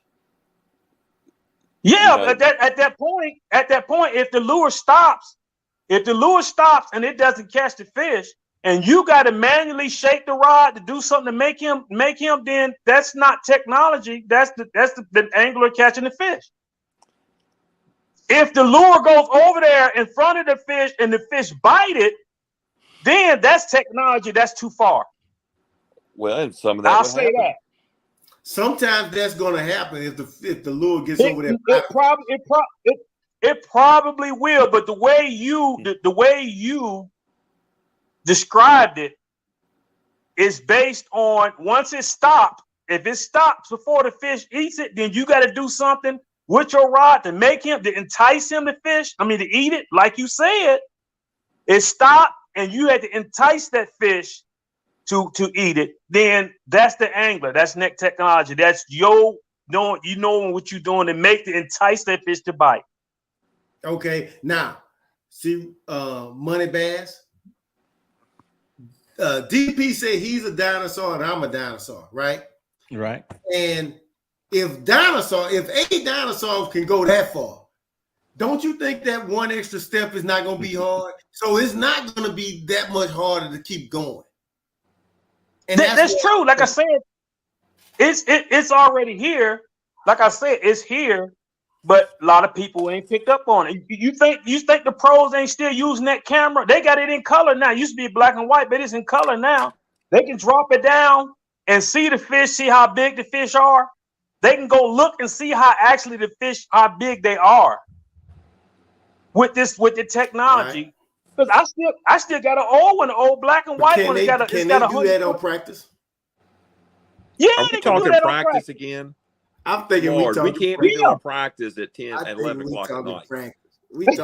You could do it on practice, but they ain't gonna be able to do it during the fishing. But if they find a structure, say they got brush pile, big brush pile, and they put that camera down and look and see how big the fish are, like it's a school of 4-pounders.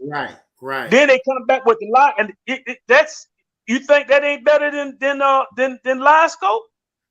I mean, no, Livescope, when you look, ain't nobody talking about it. So why y'all ain't talking about that? So let me ask you this: This technology been out before Livescope. It been out before 360. Well, you had mentioned something about technology. It's not come to market. A lot of companies buy technology and shelve it because it'll hurt their profits. That's right. That is. I go back to 1 Timothy 6:10. There's a lot of that goes on too, and it could be an ROI that they know the cost of this technology, that they're not going to make the ROI that they need. Yeah, like the one I was telling you about. Right. It's too expensive right now for the average person to buy. Now, DP, when I ask a question on the chat, you got to show me some love. I'm trying to asking you how you doing. You ghosted me. I know I'm with no, sir, because I'm on my phone and the letters are real I small. can't see his messages or what? No, I'm on my phone. I usually be watching it on TV, But I'm on my phone right now, and the words are really, really little. So I'm sorry if I ghost you. I didn't mean to do that. You know I love you. Just messing with you. Money's got my back. He knows I put it on here a couple times. Yeah, I got money. I got money back. I got Chicken Hawks back too. You know, but some things that he just got to understand. Like I said, like I was telling him, all this stuff is being built for the younger generation. That's why I said we're dinosaurs. Because yes and no. Not just the younger generation. It's people that can afford it and that want to fish, and the younger generation. Because there is the reason why I said the younger generation, because you got to understand, they grow up with this technology. They grow up with the computers. We didn't come up with computers. But they don't mean they have the money to buy it. That's true. But some of the people that have the money to buy it don't even know how to use it. Are you talking about money again? You see money. I'm not really talking about nobody. I know. I'm really not. Comments down. I'm not. When we was on Logan Martin, not Logan Martin, but Sinclair. When we was on Sinclair, that Chicken Hawk beat Ryan on, I was at fault at that because I had the technology. I didn't have 360 back then. Ryan did. Now, what did you just say? But you was at St. Clair, and what happened? When we was at Sinclair, where Chicken Hawk won. I just want to make sure I heard that correctly. My ears were. I put him on the fish. He know it. He'll tell you. My engine blew up. DP Live. That's what that was. There you go. I put him on the fish. He'll tell you when he stopped freezing and doing the robot over there. That line. He's pop locking. I gotta give DP his props. He put me on those fish. And I told him, he put me on him, and I told him I was gonna go over there and get him and whoop MoneyBass. You know what? That changes. Hold on a second, guys. Hold on a second. That changes everything because DP just did what you were saying you were against that lure doing. He took you over to those fish. No. Because you just said. You know what, Ryan? Ryan? You're right. Oh, no, you're right. He didn't know. He paid for a guy. No. So DP is an above water scuba diver. Is that what it is? Is that what he's saying? Look, he told me he told me stop stuttering. There's some fish over in this area. And that's all. No, come on, tell the truth. Tell the truth now. Tell the truth. You told me they were up on the dock. And what I said, I told you a specific dock. Yes, you on that, but I did not catch those fish off of that. I caught maybe like 2 off of that dock. I caught them back off of that flat. Off that point, I showed, and I didn't show you that point too. I didn't show you that point that said it drops off into the creek channel. I don't know that point. Come on now, you gonna tell the truth? Tell it. I'll tell the truth. I worked that whole area. And I know, and that area is not. It's not that big. It's not that big. Right. It's not that big. Not that big, but I and I showed you. I told you. I said there's big fish up on that dock, and I said if they ain't moved there, you come out to this point and you fish it because the creek channel drops off this point drops off into the creek channel. It swings up to, and that time of the year, that's where they would be, and that's a sandy point. I couldn't get back to it because I couldn't control that far. But like Ryan said, technology helped you catch them fish. Chicken Hawk. Oh, that's different. That's different than a bait swimming in front of a fish. It's different. It's different than a bait. It's different when you win. You get people that may tell you. You can look on the internet and say, "Hey, they biting in this area," or you go there and you go fish that. I had to go there. I had to fish that. I had to work it. They didn't just jump in the boat. So wait a minute. Okay. I just got it. I got okay. it. I'm sorry, but I got it. I'm sorry, Chicken Hawk, but I'm gonna need you to give me that plaque that you got. Where's Okay. Okay. Since he said he had to work it. Now I'm gonna tell this part too. I didn't want to do this to him, but I tell him the specific bait to catch them fish with. Oh. Well, now the Hawk done said earlier it don't matter about bait. Well, that day it did, because he caught all his fish off of it. Off what? That black trick worm. I didn't catch him off of that. Come on, man. I did not catch him off of that. Okay. All right. Okay. I didn't. I fished that area, but I fished it the way I fish it. Okay. Shaky head or jig, probably. You dog, all right. That's what I did. Do you have a head, and I worked with a like an earthworm colored worm. Do you have a hammer or something that you can use to break off my part of the plaque? What are you talking about, man? And actually, it sounds like DP gets a part of the plaque too. Look at man. Yeah, I should. You know, he didn't buy me lunch. Didn't even buy you lunch. Oh no, he said, he said he's gonna pay me. Oh my goodness. He told me he wasn't gonna pay me no attention. Oh man, this is Chicken terrible. Hawk This is one of these getting people worse. squeeze a nickel so hard he makes the buffalo scream? Is that what you're saying? Yeah, but getting back to, I understand what you're saying, Chicken Hawk, but that technology right now is not out there.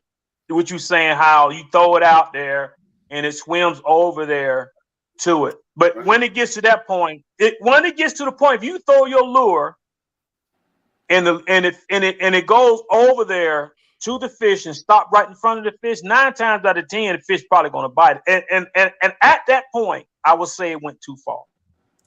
It went way over. It went because now it's not the angler, it's the technology. But was it Livingston that had the crankbait with the flashing lights, and you could go to the Alabama rig? I know they had the one that had that little it's got a vibration. It's got a vibration thing in it. And then if you go way back, if you go on back in the 90s, not Hank Parker, but Bill Dance came out with a jig, electronical jig. I still got one out in the garage. You put a battery in it and it made a ticking noise like a crawfish. Yep. And was that too far? Chicken Hawk, was that too far? Because I sure caught a lot of fish on it, but they was too expensive to keep buying. Chicken Hawk fell asleep again, I think. No, I'm here.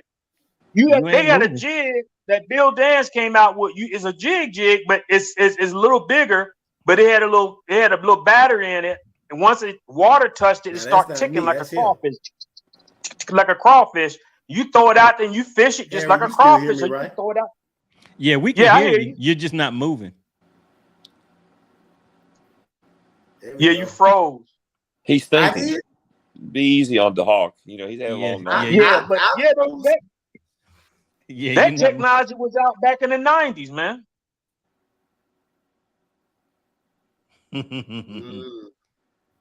I mean, look at the what is the flash boost? The jerkbait, the flash boost, where the thing shakes and it keeps moving. Once you move it, it keeps moving. It got a little flasher in it. You think that went too far? It's a jerkbait.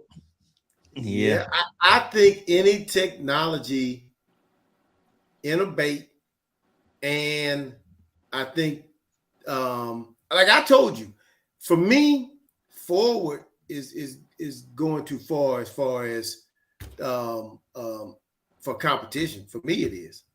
I mean, if I want to compete, I will do it. Don't get me wrong, but that doesn't change my opinion on it. And so, okay, but is downscan is downscan too far? Not to me, because downscan tells me what was there. It doesn't tell me what. It's still the same thing. No, it's still the same thing. It's the same thing. No, it tells me still that the same I went over something and it was there. Now I have to go back and I gotta work it. Live is telling me there it is, and watch it move. Let me throw my bait to it. See how it attracts my bait. Is this bait working? I don't have to sit there and keep working it and guess and say, normally this, I gotta guess. Is there a fish there? Well, most people when they fish, I gotta do that for a while. Live, and then if I don't get a bite, then I might switch up baits, and I might be throwing at nothing. But at the end of the but most people that use Livescope, they don't use Livescope right off. They'll use 360 to find the structure. Then they take Livescope and look over there to see if there's anything on the structure. Right, exactly. You see what I'm saying? Exactly. Yeah, but still, even though if you see the fish is there, don't mean you're going to catch them. It doesn't. I didn't say it means you're going to catch them, but what I'm saying is it puts you in a position, and now you're throwing to it, and you're seeing reaction underwater of what the fish is doing to your bait. Yeah, it would be better to use the RTS, the real time, instead of down imaging. So for me, I would say the sonar. So we've kind of talked about that before. So yeah, we did touch on that, but still, like I said, man, it's just like sonar forward-facing video is just like bed fish. It's the same thing. You see the reaction of the fish. You can throw straight to the fish. You can watch him swim off and watch him come back and see how he react to what you put inside his bed. It's the same thing. But most of the pros that fish for bed and fish catch is they fish up to 2, 3, 4 hours to try to catch that fish. Right. Hey, Money, is this like this all the time when you're around? You just get to sit and listen. I think you three should get together, have a meal, and do a live stream. He's a professional instigator. It all goes back to the stick and twigs. That's why he catches them out to come up here and stir the pot. I'm just trying to get him to understand technology. That look, it's different views. Technology. No, it's not what I'm saying. I'm trying to get you to understand it's different views, how you look at it. So I try to, like you try to put NASCAR in different views. Like the Army man, a little green Army man we used to have when we was kids. Then we had G.I. Joe with the Kung Fu grip. You know what I mean? Then He-Man came out. It's just different. You see what I'm saying? I see that. Yeah, I see that. Yeah, congratulations. Look at that.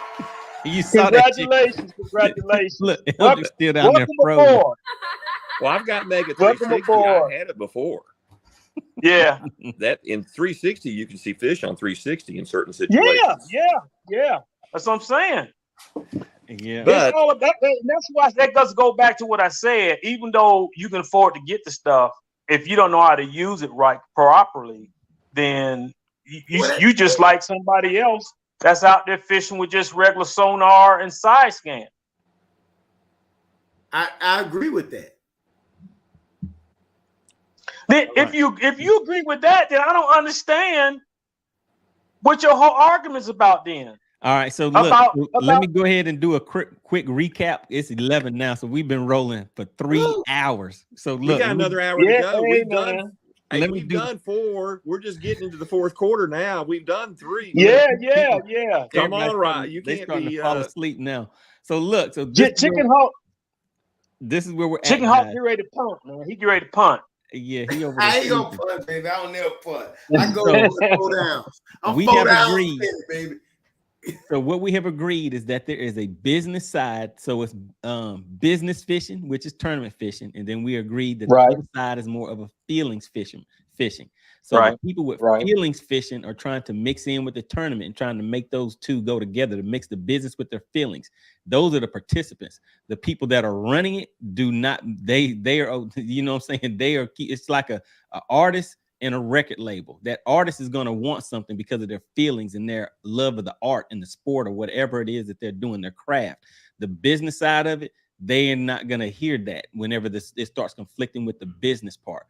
So we agreed that there are two separate things, and we agreed that the business side. Now the issue is this feeling side is saying, how far do they feel that it is okay to go? And right now we pretty much all are agreeing at this moment that the wall is where that bait actually catches the fish itself. That is the inlet. I don't think anybody is going past that. So there are people that are not okay with things before you even get to that point. But right now, that end point that nobody is saying that they're okay with it going past is where the lure actually catches the fish itself and not the fisherman.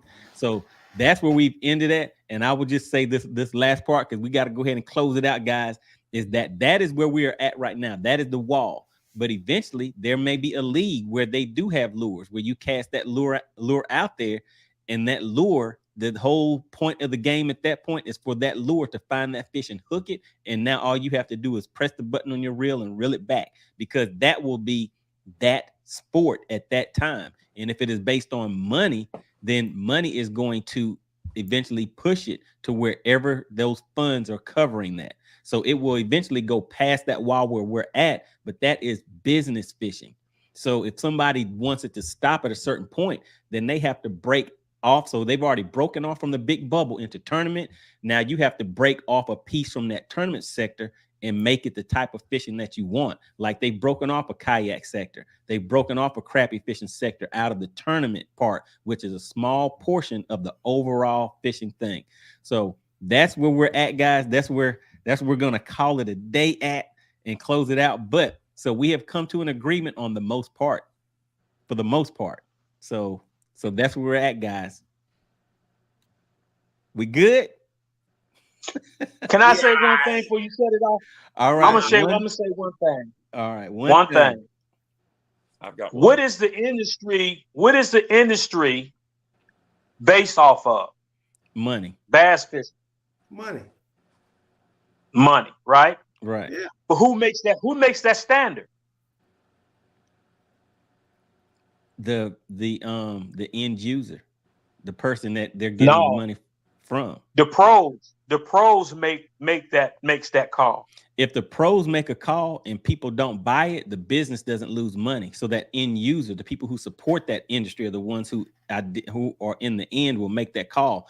The pros can make a call, and if people say, forget y'all, I'm not watching any of it, and those funds go down, that pro, they will get rid of that pro before they get rid of their money and let their business fall. So in the end, that's true. But on the other flip side of it, Kevin Van Dam, look what he did for Strike King. But it's still relying on the end user. It's still going to be it's relying on the pro. If he takes that bait and he go out there and win several tournaments with it, that bait's going to sell like hotcakes for them. Right, but your key word is it's sales. But somebody's buying it. That end user is buying it. That end user is the one that determines it, not Kevin Van Dam. You can get rid of him out of the whole sport. And if they're making a whole bunch of money, if they were to say, if the people were to say, we're not going to buy anything unless you get him out of the sport, and nobody bought anything, he would be gone. The business is not going to let itself fail. The end user, the people that have complaints and the people that are for it are the people that control it in the end. That's true. But if most baits are bought based on pros winning with it, most people don't go buy lures unless a pro win with it. Right. But listen, there's nothing. So basically, the pro still dictate. He's still dictating. I think there's a piece missing besides the pros. You look at the influencers that don't fish on tournaments, the Ben Millikins, all the YouTubers. That's true. And one point we talked about earlier, where is technology too far? Sometimes each state's DNR comes up with rules. I go back to the Alabama rig. You can only have so many hooks on a lure. That's a piece, creel limits, with all this forward-facing sonar. Can you not see creel limits going down? At what point does it hurt the fisheries? More fish are getting hooked deeper. They don't survive. You have less bass. So it's all kind of tied together in some ways. But in the end, guys, it is still about that end user. The easiest way to know the answer to that question is you put them side by side. If you get rid of all of the pros, if you get not all of the pros, but let's say how you pick somebody, Kevin Van Dam, for instance, if you get rid of him, but that end user, that buyer is still there, then the industry still works. They still make money, so it's still alive. Now, if you put him back up here, and then it's basically you either choose your customers or you choose that angler, and you choose the angler, there's no more business. So it all still boils down to the person purchasing and putting money into that sport. There's no way around. I agree that. with you. Right. I agree with you, but it's I still say it's both parties. I understand. Lure sales, but listen, lure sales based on what's won with it. I got you. So I let you say your one thing, but what I'm saying, but I can is, tell you, I can tell you anything. If I win a tournament, I can come in and tell you anything that I caught it. And what happens is it takes those pros that win, and they may get a deal with like a Strike King. I need you to start speaking these things up, whether you won with it or not. But you're a pro, and I say I like this, and this does this to the fish, then I'm gonna sell.